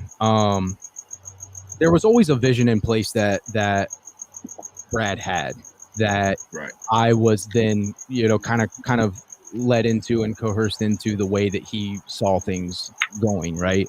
Again, we sell cigars, but that's not what we do here, man. My first day back, I had 5 different guys that knew that I was going to be back that day that came into the shop just because they wanted to sit down and talk because of what's going on in their life. Like, bro, my wife's leaving me. I needed to just come sit down and talk with you, bro. Like, that's who Bradley was. Like, he was a pastor in real life every single day of his life, whether he wasn't a pastor anymore. So this building, this business is so much more than just selling cigars, you know? Mm-hmm. So this is what we get to do, right? Yeah. Not what we have to do. So in that aspect, to be honest with you, if it wasn't me, there wouldn't be a Zeal Cigars after Bradley passed. If I wasn't here to be able to take what I've learned from that man over the last 5 years and know what his vision was moving forward, it wouldn't have existed. It couldn't. There's no way. Because it's just without being here and seeing that and understanding exactly what happens here every single day and the lives that get affected by even just a stupid YouTube video that you put up, and because you talk about things that men deal with while you're smoking a cigar, and then you get 5 emails from dudes that say like, bro, I needed to hear that today. Mm-hmm. It gives your life a totally different purpose. That's what I don't understand. Like when you got the way people are coming down, or these platforms are cracking down on cigars, I think they're kind of missing the big picture. Yes. I mean, the whole thing, like that whole thing brought all of us together with cigars. You know what I mean? All of us come from. If it wasn't for this, I wouldn't be here talking to you guys right now. Straight up. How would I get connected with you or DJ or John, any of you guys, right? I'll be honest, DJ is probably not somebody I would have normally have just randomly connected with. Probably not. Never. That's the same for all of us, though. That's the main thing behind it. We all come from different worlds. That happened in the industry that we share passion for. Mm-hmm. There was a connection that was established. Yeah, man. And DJ was saying the other day when he was like, making his channel, and he was like, "Yo, the videos that do the best when you're not even just talking about cigars, you're just talking about life shit, and that's the shit that everybody tuning in. You just smoking a cigar, you talking about life." That's where everybody connects to. And I'm like, yo, how do you hate on that, man? Yeah. That's the best. That's weird to me. The best conversations I've ever had in my life were over cigars. Yep. Sitting back chatting with the homies. Bro, the people that come in here and sit down, I've heard stories from everything from here's a crazy story, right? Real quick. Shoot. 2 students come in from NAU, Northern Arizona University. It's up in Flagstaff. They were doing cancer research. They came into my lounge. They were people that had come in and smoked before, but not regular visitors. They would be home for the summer, and they would stop in when they were home from school, right? Because they live in Phoenix and they go to school in NAU. They were working on a thing where they were 98% successful in rats that had tumors, where they created a serum that had gold flakes in it. They would inject the serum with the gold flakes into the tumor, put heat to it, and then a very specific audio frequency onto the tumor. The heat would heat the gold up inside the tumor. The vibrations would move the gold, and the gold would absolutely just shred the tumor with the heat and the vibration. What? Whoa. They walked into their research lab one day, everything was gone, and they were told they no longer have studies. So they came down and sat in the lounge and smoked a cigar out of frustration and not knowing what else to do. And then I get to hear this story about stuff like that, bro. What? Yeah, that's the best stuff, man. Those are the best lounge conversations, man. When somebody's just like, "Yo, I need a break. Let me just light the cigar." That's wow, dude. Why are you telling me this? Now I'm on a list. Exactly. All of us now. Everybody in the chat. Yeah. I'm going down. You guys are too. I think I just heard this episode is just gonna disappear. Yeah, right. I just heard that weird beep in the audio where somebody started tuning in. Yeah, I mean, lines of tap. Yeah. So, dude, I gotta say, I'm a pathetic, sad Cowboys fan. So, I was pretty bummed, man, the other day with your Saints, man. Y'all just dog y'all, dude. Did y'all know y'all had a parade outside of our stadium? The Saints fans had a parade. Like, how the team pathetic had is one that? on the field. Bro, The team had one during the game on the field. They've scored on every possession they've had the ball. Oh yeah, it was like 6 straight possessions. Was it like 6 straight or something like that? Every possession this season. It was a beatdown, dude. And I'm the most jaded Cowboys fan you'll ever meet. I never think we're going to win the Super Bowl. I think we suck because we do. We suck all. I hate my team. I hate the Cowboys. Jerry Jones. Yeah. It's not going to happen because Steven's up next. He's already running things halfway anyways. So it's never going to end, dude. It's never going to end. I'm just always going to be depressed. How many points did the Cowboys put up in that game? 19 against 44 points. It was 44 to 19 or something. No, it was bad. It's probably garbage time points too. No. Oh, you mean the Cowboys? Yeah. I mean it. Yeah. Didn't even matter. Yeah. As somebody that lives in Arizona, bro, I'm so excited to watch Marvin Harrison this year, dude. That dude is a freaking nature. Is a monster. Monster. Yeah. Of course, that's I'm a genetics, though, right? So I'm gonna support the homers, right? You gotta be the homer. I gotta support the boys, you know. Yeah. And hey, I mean, Kyler's finally got a guy he can hook up with, and maybe it's enough motivation for him to stop playing video games. I was about to say, bro, I think he finally grew up after he's about to lose his job. That'll do it. Yeah, he was. That's like Baker, dude. Everybody's like, how do you feel being from Cleveland and having a little bit of love for the Browns now that Baker's doing better? And I was like, he lost his job and he grew up. What do you mean? Yeah. Good. He's doing better. He's got all the talent in the world. Why waste it? And you're talking to somebody from Cleveland. I've seen 500 quarterbacks the last 10 years. Man, how you feeling about your current quarterback in Cleveland? Oh, dude, come on, bro. Bring back Joe Flacco. Bro, he had some moments last year. Are you still out there, bro? Can I get Shane Falco? When that's a better alternative, you're fucked. Yeah. Bro, he still throws the best spiral in the NFL, though, man. That spiral. Joe, bro. Yeah. Flacco? Oh, yeah, dude. Potato Joe, dude. He came off the couch throwing better than Winston. And he almost, bro, if he would have beat the freaking Ravens, oh my God, that would have been like the cap on the whole Browns factory of sadness, bro. To beat the Ravens.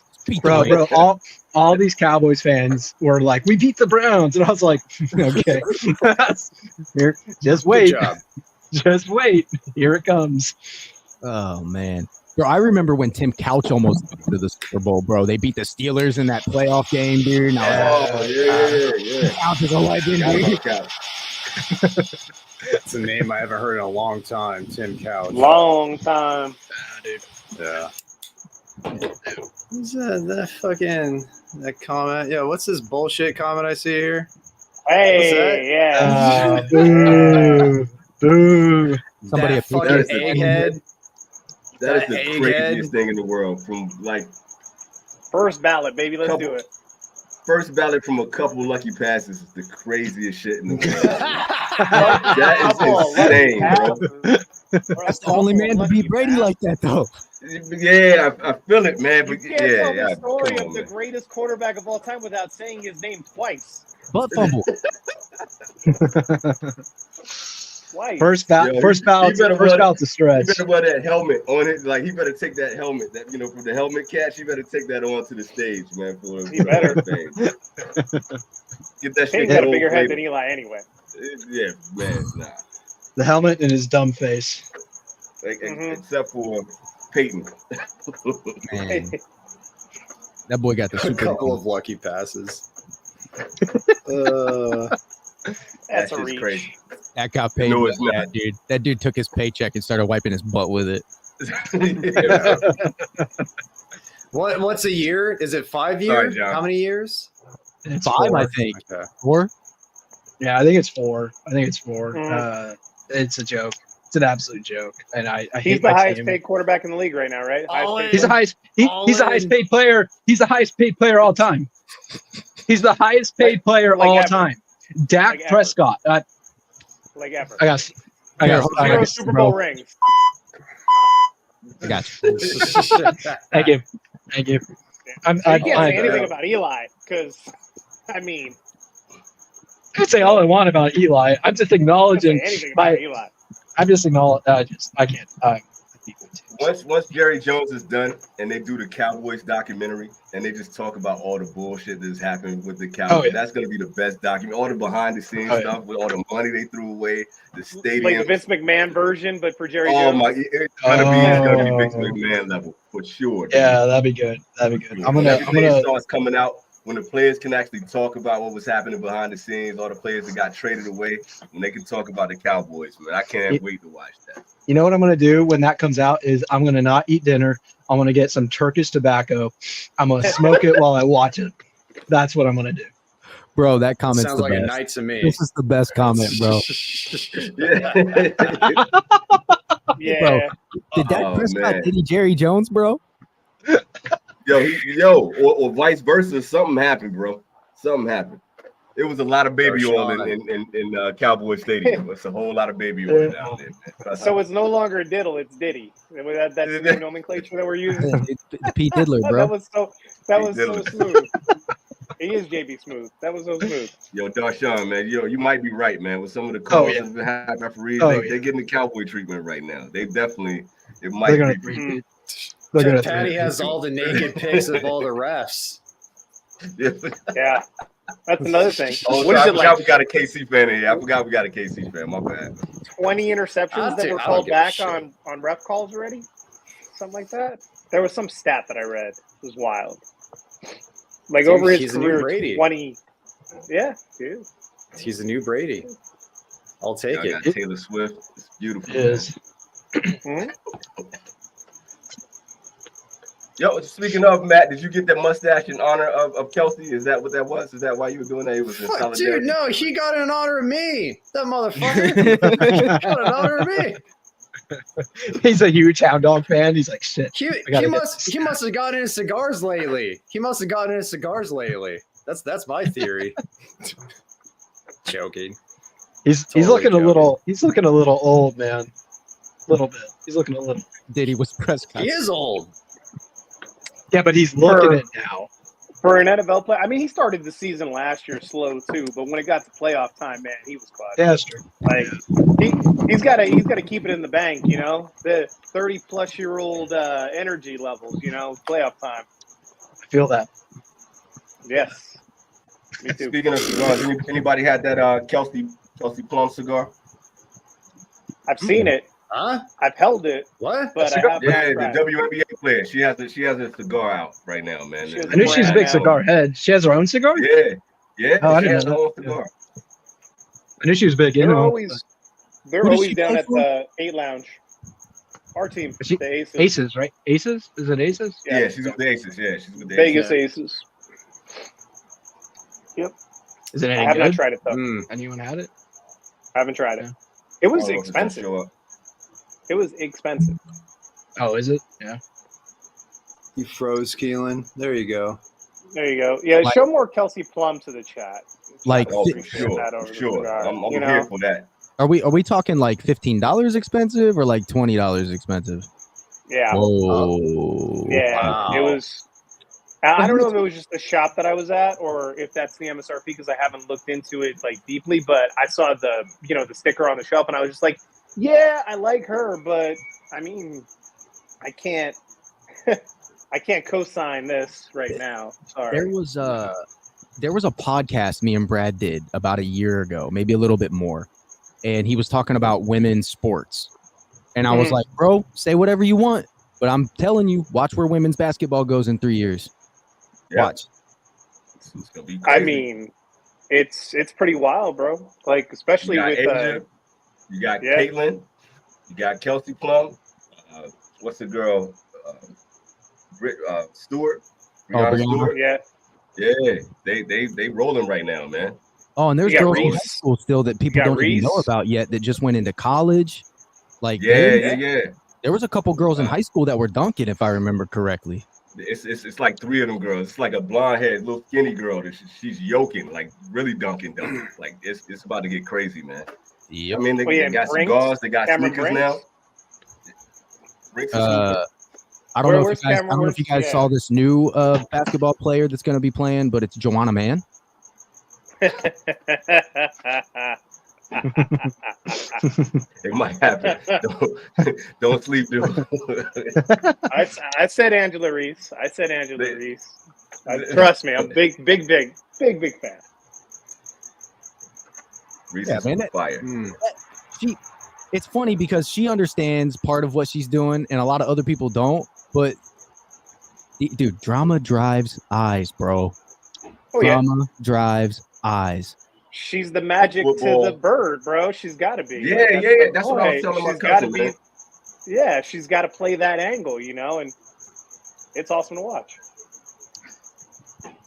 Rick has had a good question for JB. Yeah. The comments, though. I didn't know we had such WNBA fans. Which cigar company would I like to carry that I maybe in the future? That's a really good question. Man. Okay. I got to think about that for a second. Because there's so many. There's a lot, actually. Oh, man. What's one? I would like to carry some Warfighter stuff, but that's a little bit of another story. I would also like to carry who does he work for now? Used to be the McAuliffe rep. Who's he work for now? Terrence. She was born at the Carmen Diaz factory. I'm not sure what it is. I can't remember off the top of my head. But there's a few there's a few brands that I would like to carry for sure. A couple of them won't sell to me. That's just the way it is. But business, yeah. Is it just all about numbers? Is it location, or is that something you can't really go into? We'll just say it's location. All right, bet. Yep. But yeah, Warfighter's one that I would like to carry, and if I think of the other one, I'll let you know. Okay. I gotta look this up. I'd like to carry more Foundation. I think we don't really carry Foundation as like a core line, so I would like to get their stuff back in. Although I'm not a huge fan of the new reblends. Nah, dude, that's what I've heard. That was a disappointment, man. That was tough. It was tough. The Corojo was okay. As like a morning smoke with coffee, something like that. But I think on a general basis, I think their normal customer base probably is not going to be extremely happy with that change. Unfortunately, it happens, right? But yeah, we're not happy with it. Like I had them back to back, and it was such a huge difference, man. It was a letdown. I smoked them in a video back to back. One of them might have got. Oh shit, nice. Yeah, so I did them in a video and smoked them on video. I had to go back and watch that. It's a letdown because of how good it was and how good Foundation is. You know what they can do. And then you look at the Carter Oak line, and those are what, $7 for the Gordo? Yeah, right. Yeah. Oh, man. He should have moved it to AJ instead of my father, the wise man. Can you do? Hindsight is 2020. Oh, that's I another still- brand. That's the brand. The other one that my father, Tatawahe. I get a lot of people that want Tatawahe. Oh yeah, dude. Especially this time of the year, coming up on monster season. Thinking about opening a cigar lounge, what's the biggest thing you've learned that you didn't know going into it from the cigar side, not the business side?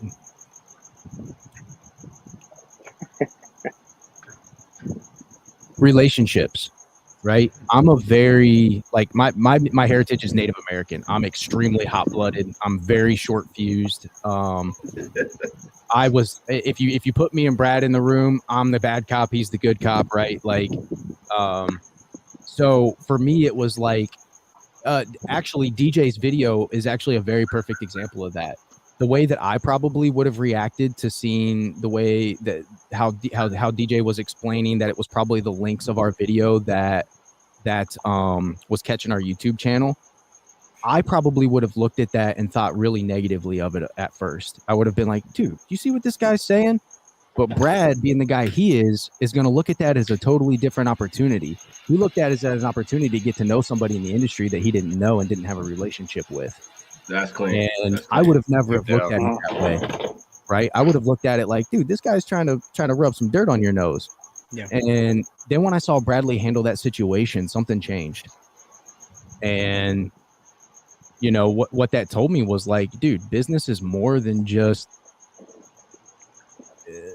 this and that. It's a relationship. It's more than just numbers. It's more than just numbers. Yeah. Yeah, when he It's more than first just hit me up numbers. afterwards, I expected that to be the response, and I'm like, all right, here we go. And then it was completely different. I was like, okay, cool, good. Because it wasn't if it meant. was me, it probably would have been something like, hey, Yeah. bro, like, hey, you can just hit me up on the phone and let me know that, like, I'm screwing up. You ain't got to put me on blast like that, dude. Well, see, and the reason is I tried that before with a different channel, and they kept doing it. I'm like, fuck it, I'm just putting it out there now. Who you talking to? I'm still in jail. No, there's some other channels, but yeah, I mean, it's what it is. No, It's that's the interesting. coolest thing though, man. Because I was really like hype about having Brad on the show, like and being able to chop it up with him. I was like when DJ was saying like he was gonna come on the show, I was like word, and now it's dope coming full circle with you being on the show. You know what I mean? And chopping it up with us, kicking it. That's a cool vibe, man. So That's I what like I the way you said, handle man. that shit. If it wasn't for these stupid little leaves that we burn for no reason other than to sit here and look at each other on a screen, Everybody vibing, man. It's a good what are look. we doing? A grinder expert. Jesus. He must have my- missed the beginning of the episode where we were yelling our grinder names earlier. Oh yeah. You like what you like, man. What you like, for sure. There's a rep in the area. They call him two shoes Barry because he always wears two different shoes. All right. What? Okay. So All you right, can- what's the story behind that though? Why is he doing that? well, I was just Like thinking about sneakers or dress shoes? sneakers. I was thinking about you know Okay. how like the That's kind of a T-Max thing. came out and they were like two different colors. Yeah. Yeah, But yeah. for some reason, they made me think of a grinder name of like two-tone nuts or something. One's black, one's blue. I think that's a doctor. Oh biscuit. shit. Yeah. That's good. That's good. Yeah. Texas, if that's what Yeah, you like, bro, come to Scottsdale, bro. Fake lips and fake tits, bro. Oh, Everywhere. man, yeah, that sounds about right. John, you want to give an update or no? Yeah. Do you saving want to it? talk about it? Yeah, man. Yeah, I'm gonna come out with a video. So I'm almost there. Like, yeah, it'll be happening in early October. So it's not a shop. It's a mobile cigar bar for events. Art. So yeah, I'll come out and say it. So yeah, gearing towards weddings, bachelor parties, corporate events, things like that. I'm going to do a little bit of pop-up shop too. I got a friend who owns a prominent coffee shop in the area, and he's like, post up out there anytime. So Yeah, man, I'm rocking and rolling, dude. The thing's getting built right now. I got everything in line. I got my website up, doing my marketing, starting a cold call, wedding planners, wedding venues, all of that, man. So it's rolling. So yeah, I'll do like a full blown video update soon. I just didn't want to do it until I had some other stuff. So what you're saying is everybody needs to subscribe to the Cigar Alchemist, and so when everything comes out. Yeah, I'm gonna try to do like a little bit of it might be 2 videos, 3, I don't know, but just like a little bit of like a docu-series. I suck at videography and stuff, so it's going to be bare bones, but just kind of going through some of the process of it, starting up a small business. It's a side gig for me right now. I'm hoping to eventually build it into something, but I've gotten a lot of people interested already, and gotten a lot of just good feedback on the direction I'm headed. So I'm excited. And great networking. Networking so far. Yeah, Please, thanks, man. For the love of God, promise me that you will not put cigars in coolers.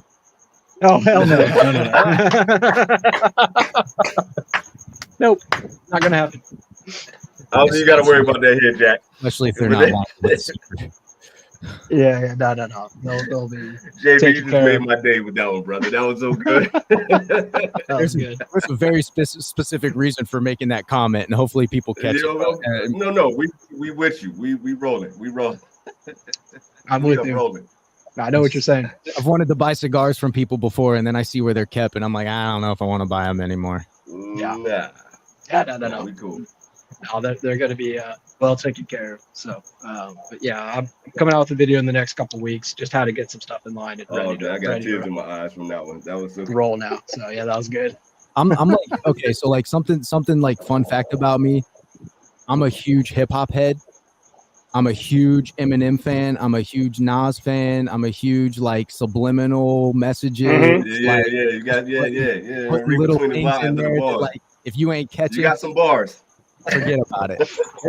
There's some stuff in videos that you can find way earlier when I first like started doing videos with Brad.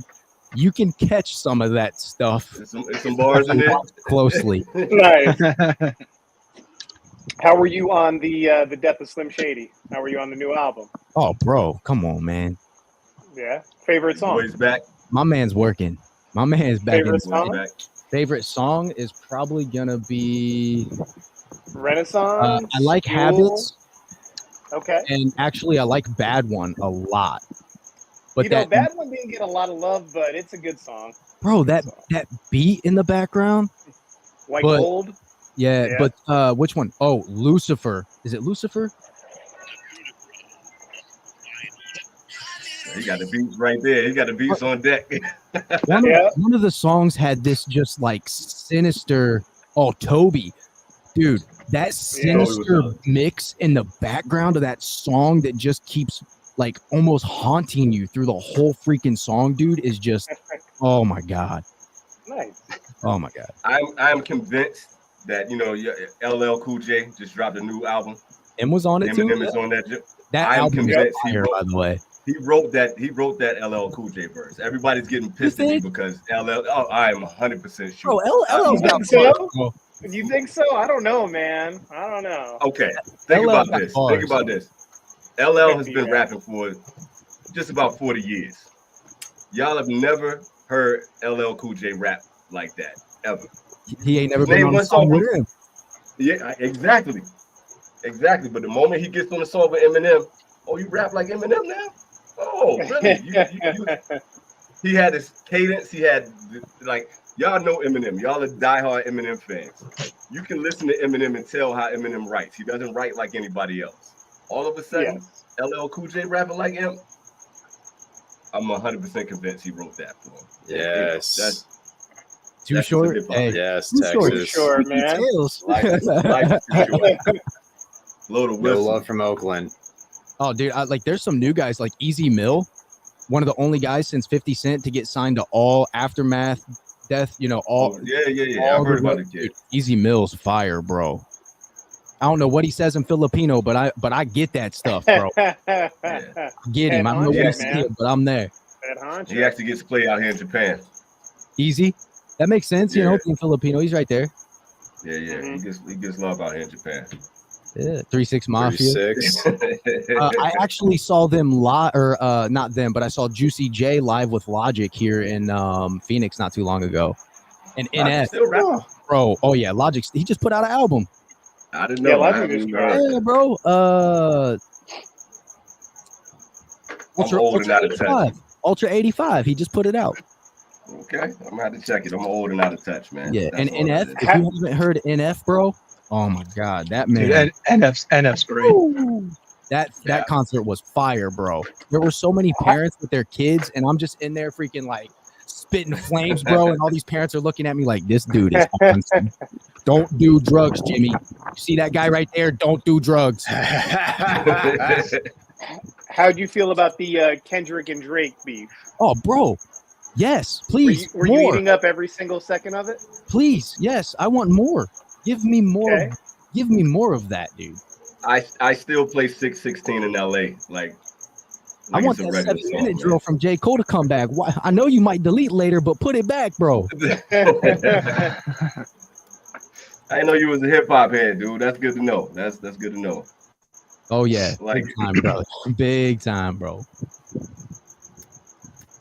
Big time. So I got to head out early, guys. I got to wake up early to actually go. I got to drive an hour out to go buy a truck to tow my upcoming mobile cigar bar. So I gotta head up at it early. But JB, dude, it's so great having you on, man. Very nice to meet Really, you, bro. very nice to meet you, man. Yeah, thanks for coming on, man. And I wish I could stay longer, but yeah, for sure, dude, no doubt. Drake won. All right, Who guys. said that? What? I'll see y'all Come out later. today, John. Come out today, brother. See you, dude. Catch you later. See you guys. Have a good Appreciate night, y'all. man. Good old You Jim. said Drake won. Yeah. Really? God, Did, Drake winning. Did you hear the Diddy Don't shine, lines he's killing it. in the Fuel remix? Did I hear what? Nah. The Fuel remix? Oh, Yeah. So when he put out the deluxe edition, he added the 3 songs that he was holding off that were like extras. And that Fuel remix, bro, he throws some crazy shots at Diddy. I gotta play that after the show. I didn't know about that. The best part is that it was like Eminem show flow for Yes. the Fuel remix. It was like Renaissance flow. It was just very like laid back, and it wasn't all the bippity bippity bippity bips. Before that album came out, I read the track list, and I was sending text messages to all my bros that are like hip hop heads.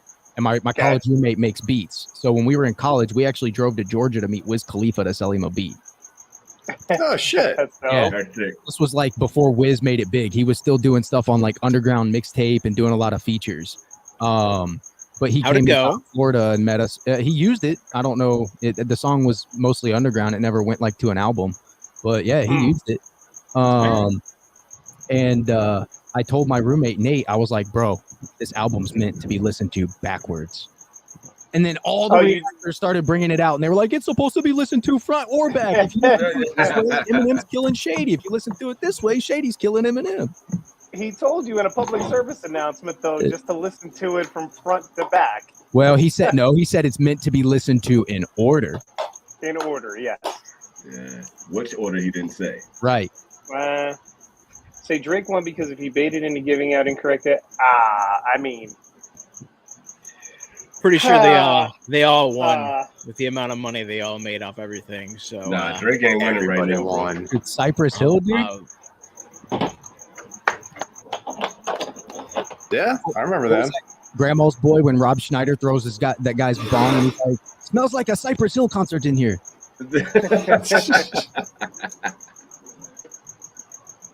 That's good shit. Oh yeah, bro. What were the two Samoan dudes? What was the name of that group? Oh my god. 2 Samoan rappers. Yeah, they were 2 Samoan brothers. I don't know. DJ and who else? DJ is definitely Samoan. I can't remember their names. That's an inside joke. Chad will get that. The Island Boys. The Island Boys. Bruh. Bow Wow, dude. Bow Wow's from Ohio, bro. Yeah, that's right. Yeah, dude. I used to bump that Wanted album. Do you stop trying to be me? Stop trying to see me. Oh yeah, I used to bump some Bow Wow back in the day. Bow Wow. Lil Bow Wow. Isn't he like P Diddy's cousin or something or nephew or somebody's? He's somebody's He's nephew. definitely Might be. Master P's. Master P. nephew. That's right. I knew it was a P's P. nephew. Yes. No limit. That's crazy to be Master P's nephew, and he had beef with what's Master P's son? What's his name? Oh. I don't remember. Lil Romeo. Romeo. It was Romeo. Him and Bow Wow had beef. Oh yeah, Romeo. yeah. That was a little kitty rap beat. Booyah Tribe. That's who it was. Yes, it was the Booyah Tribe. Booyah Tribe. They were small. Booyah Tribe. I do remember those cats. Yeah, the Booyah. But everybody light up. Anybody light up anything new? I put myself through the fire with Matt's first cigar tonight. So I smoked that. I see. About to put it out. We're Yeah. losing all flavor. Yeah. Don't blame you. Don't blame you. Speaking of Snoop Dogg, man, what he's about to do with Death Row Records is about to be banging. I don't know, man. Really? I don't know if that's gonna be able to come back. Did you hear the Death Row Summer album he put out over the summer with all the artists that he was kind of featuring before like this next year? No, that's what I'm saying. It's bro. like it's kind of like when you're doing like when you reboot a movie, it doesn't have the same vibe. It's like, but you can't get 92 to 94. Yeah, back. You're right. You can't get that feeling back. That hit him up. Yeah, you can't get back to that state, man. Now, you had Dog Pound. You know what I'm saying? There was like so many really good rappers on it at that time frame, and the 90s was a specific era of hip hop. You can't get that feeling back. Yep. Like everybody grandma knows Snoop Dogg now. Like the Snoop Dogg from Doggy Style, that Snoop Dogg is gone. Snoop Dogg. You ever watch his WWGN network? Nah. Oh, bro, Yeah, he's got a YouTube news channel called the WWGN. I know what you're talking about. Yeah, I did see that. It's the news network. Snoop is everywhere, man. Oh man, that's He's great. everywhere. That's a funny. Yeah, that's worth watching. The Gangster News Network is definitely worth watching.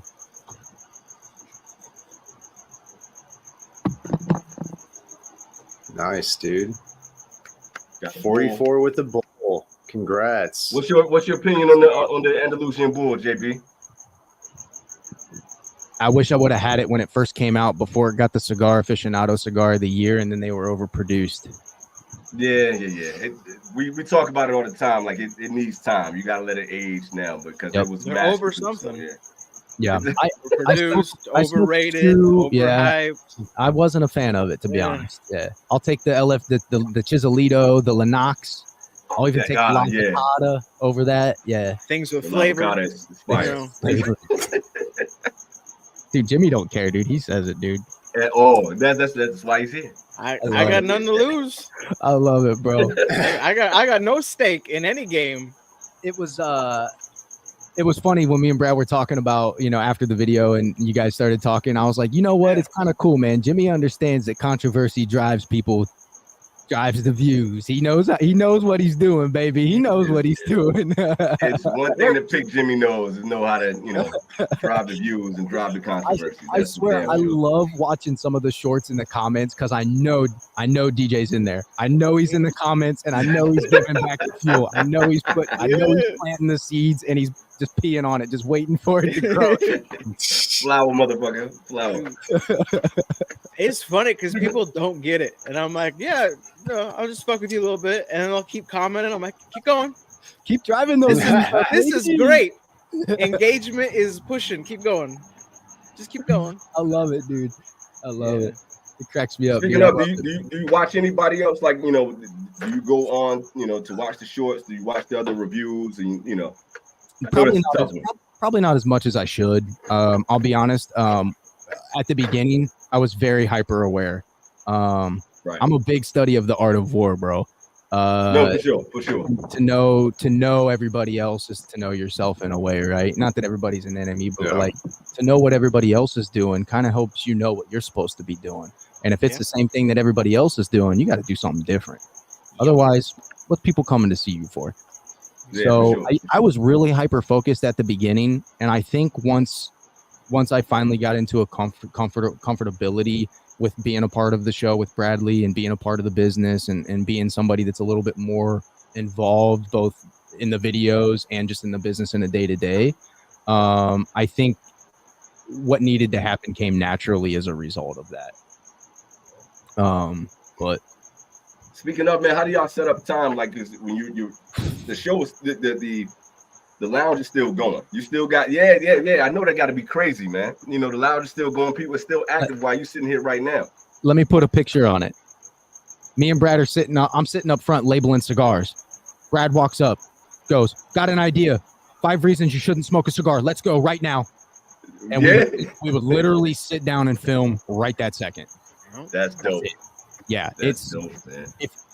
If you want the definition of just like backwoods dudes that do everything by the seat of their pants and nothing the right way, that's us. But you're doing it the right way, man. For us, you know, yeah, for sure. So Texas out of here. All right, Taurus, my man. And that's going to change again. Take it easy, Taurus. Yeah. It's going to keep changing. So there's a saying I like to use, and it's just, you got to move with the cheese, bro. Yeah. You used that earlier too. Yeah. Kind of going with the flow. Yeah. Do you still do that now? Yeah, he's still smoking the same cigar. Yeah. Jeez Louise. Yeah, that is a slow ass smoker. I take my time, bro. I've learned the more I take my time, the more I enjoy most of what I smoke. If I smoke it too fast and it gets too hot, I don't enjoy it as much. Yeah. Plus, then I got to get up and get another one that I might not finish, so I'm just like kind of milking it. Well, we are in the last portion of the show where we start to talk about like movies and shows that we're into. What kind of media do you like to digest, JB? Are you watching any shows? Do you have like favorite movies or a movie that you saw recently that you really liked? Yeah, dude. Dude, I just watched The Replacements on the plane, dude. Shane Falco, bro. That's why I brought that up when we were talking about quarterbacks earlier. I love that movie. Greatest football movie ever made. Yeah, dude. Falco. Nigel Gruff, dude. The leg, bro. Everything about it. It's one of my favorite movies. I don't watch a lot of TV per se. I'm a huge sports nut, so I watch everything sports. Athletes Unlimited, which is a really cool organization that they started for women's sports. My wife played softball in college. I ran track in college. I'll watch everything from lacrosse to water polo, dude. Like if it's a sport, I'll watch it. Cricket, I don't know about that yet. But high lie's a little weird too, unless you're in the mob. But competitive basketball. Yeah, dude. Underwater basket weaving. I'm a huge fan of MASH. That's probably my favorite TV show of all time. Classic. Again, I like the cunning, I like the witty, I like the and that's a very, very intelligently put together show in the way that it's the humor to the realism to just Alan Alda's a genius, and I'm a huge fan of MASH. That's the one I want to go back to because I only watched that when I was a kid, like back in the 80s and Nick at Night, that type of thing. Yeah, when you start understanding what's going on, it hits different. I gotta go back and check that. That sounds dope. Yeah, MASH is great. That's an amazing TV show. Yeah, huge MASH fan. My wife watches a lot of like trash TV, so like come home certain nights. You get sucked into it. Yeah, dude, I gotta watch The Bachelor and The Bachelorette, dude. The Golden Bachelor. Yeah, if I got to give 2 hours of that to my wife to watch, I could do that, I guess. Man. But outside of that, for me, it's a lot of YouTube. As far as like, so I used to game semi-professionally. I used to play Call of Duty, and a little bit of Halo. So I love the gaming industry still. I used to stream. I haven't done it for years, but I actually was pretty successful playing Fortnite for a while. Dude, you need to get a Twitch, man. I have one. I'm actually affiliated and monetized on Twitch if I use it. Yeah, but shit, nice, dude. I just don't stream anymore because it's just time, right? That's time away from something else that I need to put energy into. It is a lot of time. Yeah. No. What did you used to do for Apple back in the day? So most of what I did was I was 90% of my job was just being a genius. Okay. So I worked as a Best Buy manager of the Geek Squad for a couple years before, and got recruited by Apple to come join them. At that time, being hired as a genius was almost unheard of. You usually get hired as somebody lower, and then they promote you, and they're really big with promoting from within, actually. So it's really rare when you get hired in outside of the company in a position like that. Were you working Geek Squad for Best Buy before? Yep. I was in a Best Buy store in Springfield, Ohio for about 5 years. And then I was in one out here in Vegas for 3. Okay. Yeah. That was my first job. Were you there before or after Hubert Joly took over? I was there before. I was there from when I was still in high school. So like 2002 to 2005. Oh, bro, I was still in high school. Yeah. 2004 was when I graduated. So like 2003, 2006. I was like 14 years old, dude. Yeah. You're an old ass man, Mike. I mean, I wasn't. I was 16. I was 17 when I was working there. Okay. Dinosaur in the bottom. Keelan. Fuck all y'all. Oh shit. What about your basketball team, man? Who's your basketball? My bad. So I was asking JB, who's your basketball team? I'm a Cavs fan, bro. I was literally bred and born in those gyms, bro. Bred and born in those gyms. Between Akron. I used LeBron or Jordan. Jordan. Okay. All right, you good. I'm cool. Yeah, man. You're fine. You're talk fine. Cavs all day. All right. You talk Cavs all day. We can have a conversation about times are different, right? You're looking at somebody like LeBron who can spend $1 million a year on his body. That didn't exist when Jordan played. PEDs. Not only that, but like, bro, if you watch the WNBA and then you watch the NBA games right now, you can't tell me that the NBA is getting soft. Fair. Said what I said. Fair point. Oh, the day LeBron James walks into another team's locker room with a cigar in his mouth, looks at the guys and says, I'm going to drop 50. And then walks out on the court and drops 50 and then lights another cigar, walks back into the locker room and said, I'll see you next time. It's easy to talk shit when you're down. It's different, bro. It's different. But there has to be something said for the longevity. I mean, yeah. I can get on the whole LeBron tirade. They know how I go on that, so I'm gonna take it. Hold on, though. Tell me, you see that Anthony Edwards is that man's son? Oh no, he's that guy. He's that guy. I love watching that kid play. And he just looks the fact that just like Jordan, the way he stands, like Jordan, the way he moves, bro. Everything. That's that man's kid. Everything.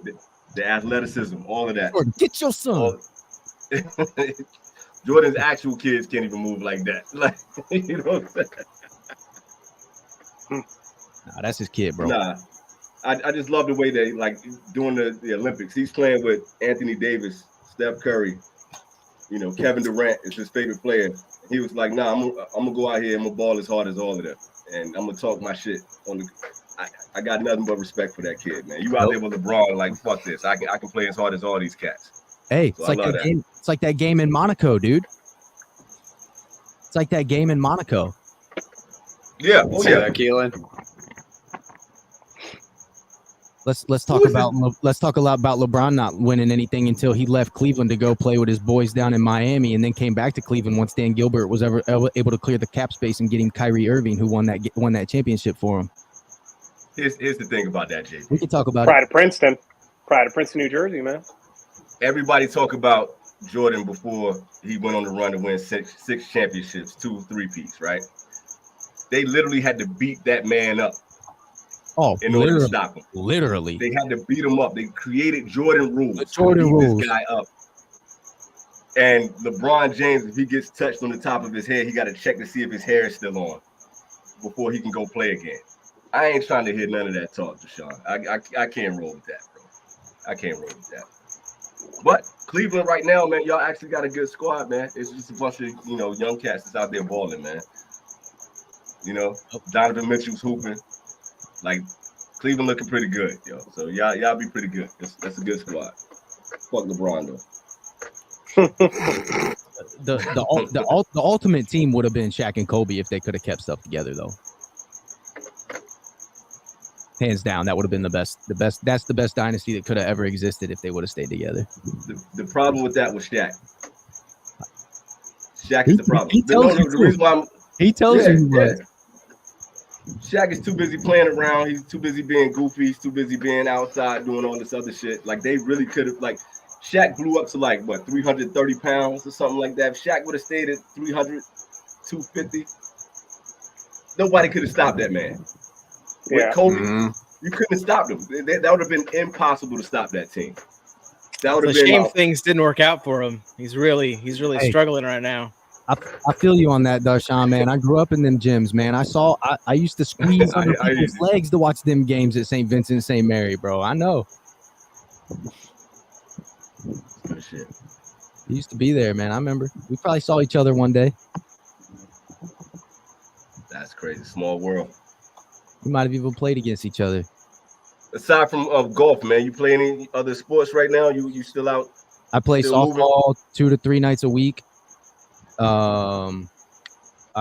I could find a consistent basketball thing to get into, I'll probably get back into that.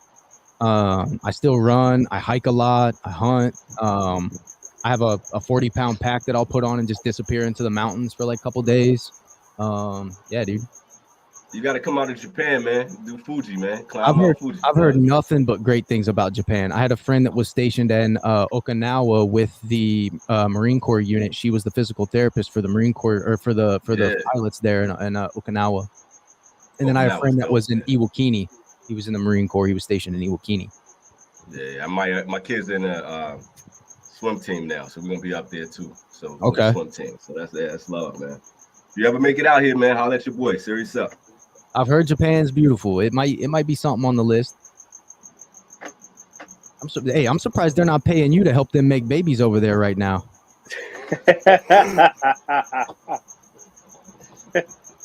You know what's real? That is a real thing. I know it is. That's why I said it. It's a real thing. That's real. But I can't. You know what I'm saying? I can't do that. But it's out here. I mean, what's the dollar amount? There's conversations to be had. Was it 75K or something like that? It's something crazy, bro. It was like 75K. Shit. All the men are ending up fertile for some reason right now. I don't know the details. I don't know if it's the Nagasaki, Hiroshima. I don't know what the deal is, but I'm gonna tell you guys, I was out till 3 a.m. last night, and I saw a lot of people that looked like me walking around downtown. So, is this Japan or doing some work? Population is changing a bit out here, man. It's a lot of Rui Hachimuras walking around. Rui Hachimura.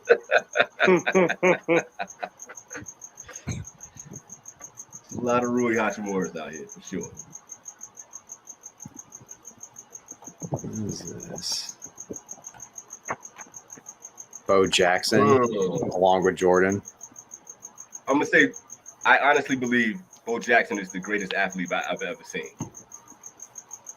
I love Jordan. Him and Dion, Jordan's my favorite basketball player. Yeah, I was about to say prime Dion, bro, is hard to beat. How much was like? Bo Jackson was like 250. A big boy. He ran one of the fastest 40s big ever. Dude. He was a big boy. But he also didn't have the long career.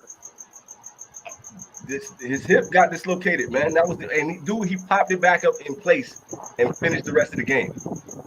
See, they ain't go like that no more. Nah. He gets oxygen after a 5-yard touchdown run. Bro, we played both ways. There wasn't no oxygen tank on the sidelines, bro. Yeah. Coach said, stop crying. Get this water and get your ass back out there. Kenny Smith was talking about that the other day, man. He was like, when I played basketball, there was no such thing as a two-way player because everybody played both sides. Yeah, if you That can didn't score, exist. if you do scoring on you, you're getting on the pine, bro. Yeah. What was that last comment? Let me see it. Microplastics.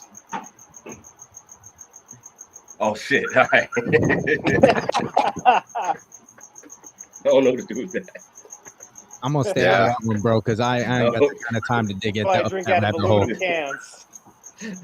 Yeah. So, you mean the aluminum can that's got a plastic lining in it? Dude, I just saw that the other day. I just saw that the other yeah. day, JB. I just saw that shit, man. I didn't know about that. Speaking of cans, just a fun fact about Arizona: the family that started the Campbell's soup can, the guy that is the successor to the Campbell's family lives here, and there's a biker bar. Yeah, there's a biker bar up in Cave Creek, Arizona, called the Hideaway. Huge biker bar. He has a chair with his name on it that, like, during bike week, he will just sit there and women will just buy him drinks all day long. And all he does is just sit in that chair. And people just be buying this dude drinks, and he just sits there all day long and drinks and just hangs out. There's that much lore in chunky soup? It was the cans, not the actual soup. They invented the can, like the soup can. Right. Yeah. That's so crazy. they're like, yeah, bro. You make that much money, and you never have to spend another dime. No. Yeah, none of his yeah, drinks. right. He People just just sit buy in it a for chair. it. Wow. What's this from Greg? Bo didn't pop it back in. The Bengals wrecked him on a tackle, and he never played football again. So he did pop it back in place for that game. But what happened is, like, when he did it, he injured like some of the veins that was like in his leg, so he can never get pure oxygen because that's why he couldn't play anymore after that shit. Yeah, he ruined his leg. That's why. But he still played baseball again after that. Dude, he was superhuman, man. That he's literally the greatest athlete I've ever seen, man. I've never seen anything like that, motherfucker. From a coach. Yeah. From a coach. Yeah. 100%. What can you do? But at the same time, you don't want people ending up with CTE and all that. Yeah, kind of I mean, shit. you know, So being able to talk after 40 and all that shit. I mean, fuck that. I mean, look at Tua. Microplastics. Microplastics, people. Come on. Microplastics. My aluminum can's fucked. What's up, Jason? Jason, what up? Dude? Like the ones that they use in practice? They're saying some of the people might actually play with that this year, maybe two. Yeah, there's at least 2 or 3 of them that currently play in the game with them. Yeah. Tua needs that shit. That boy, man. That boy better. If Tua takes another snap, he's definitely wearing it. He better just walk. Oh my gosh. Yo, seeing that dude walk up, I was actually at work watching the game when I saw that happen live, man. I was actually watching the game at work, man. I was just like, yo, just don't take another snap, bro. You got more than enough money. You good. It's guaranteed, too. Like, he doesn't have to come back at all. Yeah, just stay home, man. 40 million, just walk away. Life is more important. Stay home, bro. Away. You can call me soft. I'm taking that money. I'm going. I'll be soft, man. I'm taking that money. Yeah. Spend my time with my kids when I can talk. You guys wouldn't even get a cigar review from me for at least a year. I'm not doing shit. Are you kidding? Let's do a vlog of just like how you're spending your money. It's be like, hey, you know, there's all this Fuente Patron Legends. Here's the. I'm gonna go back and watch Return the Frogs. Return the Frogs game. The Alex Jones line.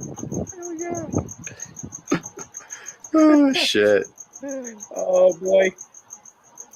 What was the name of the cigar? Crop Circles? We need that. We need to smoke that. Yeah. It's actually one of the cigars that I'm not a huge fan of, but people just absolutely around the shop. People just love it. But it's. I mean, I think that we all love a good conspiracy theory. To me, it's like just a nice medium smoke. So let's stick to cigars. while you on here, we still got people in the chat. What would you recommend? Like, okay, so for people to go out and buy from Zeal, what cigars are you going to recommend? Like, hey, it's a lot of people familiar with Zeal cigars. Yeah. Those who are not, what should they go and buy from you guys to say, like, this is what you should be your starter kit for Zeal cigars?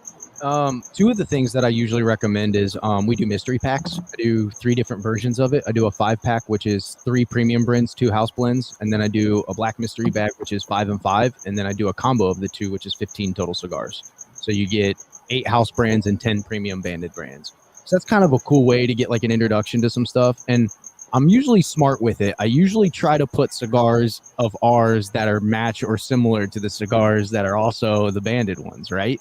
So, if you smoke a Brick House Maduro from JC Newman, I might stick a Yeti Tracker Maduro in there because they're a very similar cigar. And another way is I try to make a lot of different samplers as long as I have the products in stock, which hopefully will get a little bit better in the next couple months. But yeah, sampler packs are a great way. Like we make a lot of different sampler packs and it brings the price down a little bit, right? So if you get like a pack of the Primordial sampler, that's 6 cigars, 2 of each one, 2 Habanos, 2 Connecticut's, 2 Maduros, and it's a lot cheaper than if you bought them all individually, right? So take advantage of that kind of stuff. So that's usually what I recommend. And if you ever buy a sampler pack from us, you can put in the comments, like, I prefer Maduros, I prefer Habanos, I prefer Connecticut. Tight, that's tight. Give me something weird, like, I like barber poles. Could you put a barber pole in there? So like, I'll be more than happy to accommodate those kind of requests when people do mystery bags, or if it's like, hey JB, pick your favorites. I get that all the time. That's kind of like what would you recommend your favorites, like specific cigars? Request some feet pics, all that, anything on the table. Yeah, I mean, I got really pretty feet for a dude. So like, what's up? Only feet, only feet, babe. Only feet. I think the website that's popular is called Fun with Feet. Is that all right? I didn't know. I didn't know. We did a lot of Googling last time. I'm good. You're not doing around. I'm okay. What I'm able to get to right now. Shit! Private browser and VPN. Fun somehow. Do your Googles. Feet finder. Oh, jeez. You people. We got a great chat, man. You cannot deny our chat is awesome, man. This is good shit. You people. You sick people. You sick people. Yeah. Well, we're at. Me? Well, you got me. I probably got to get going before my wife comes down here and make sure I'm not dead. No problem. I appreciate you coming on, though, You're man. good, Thank bro. you for Yeah. show. Oh, I'll be more than happy to come. Thank you back for the time, out, bro. Oh yeah, for sure. We definitely got to set it up again. For sure. Next time though, send me something like something you guys are smoking, or let me know what you guys are smoking, and I'll try to stay on the same page as everybody. For sure. I think what we'll do is we'll do some Zeal house blends. Yeah. That's easy. Yeah. I think we'll do that. Yep. I honestly haven't had a chance to smoke any of Zeal cigars, man. So that would be dope. We might have to get connected and see if there's a way that we can make that work. Yeah. Word up, man. I have no problem sending EKB some candlesticks if nobody else can, Art supply. Right. Yeah. I might be sending his candles from Definition with you too, because Texas is fucking impossible. Yeah, man, I get it. There's I haven't looked for this for other countries, but so there's a guy that orders from us out of the Caribbean. There's a company called Caribbean Shipper. And what they do is they give you a U.S. address that ships to this company, and then this company then handles all the expedition from there to the Caribbean islands. So it's really cool. The guy's done it a couple times, and it was really weird the first time we did it, but the dude got his cigars and everything worked out. But it's a company called Caribbean Shipper. So yeah, it's very weird. I ship it to like this U.S. address, and then they handle everything from there for the international side of things.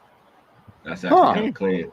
That's really clean. So I don't know if there's other companies out there that exist that work in that kind of manner, but might be a market for something if somebody's looking to do something different. Again, taking my ideas. Absolutely. All right, fellas. Before we go, anybody got plugs? Anybody got a plug really quick? Nope. Nah, we good? Nah. All right. Good? I think we're good. All right. Like everyone's good in the chat. Everyone's just saying, yeah, nothing. All right, cool. Round of Thanks applause for to coming JD, on. man. Thank you, brother. Thank you guys so much for having me. Thanks for coming on, man. Appreciate you. Yeah, man. Get my face back in the public while I'm still in prison. Absolutely. Right. Do your thing, Good. Take it easy. Take it easy, man. Get out of here. We'll see y'all next time. You guys take it easy. Peace. Later, guys. See ya.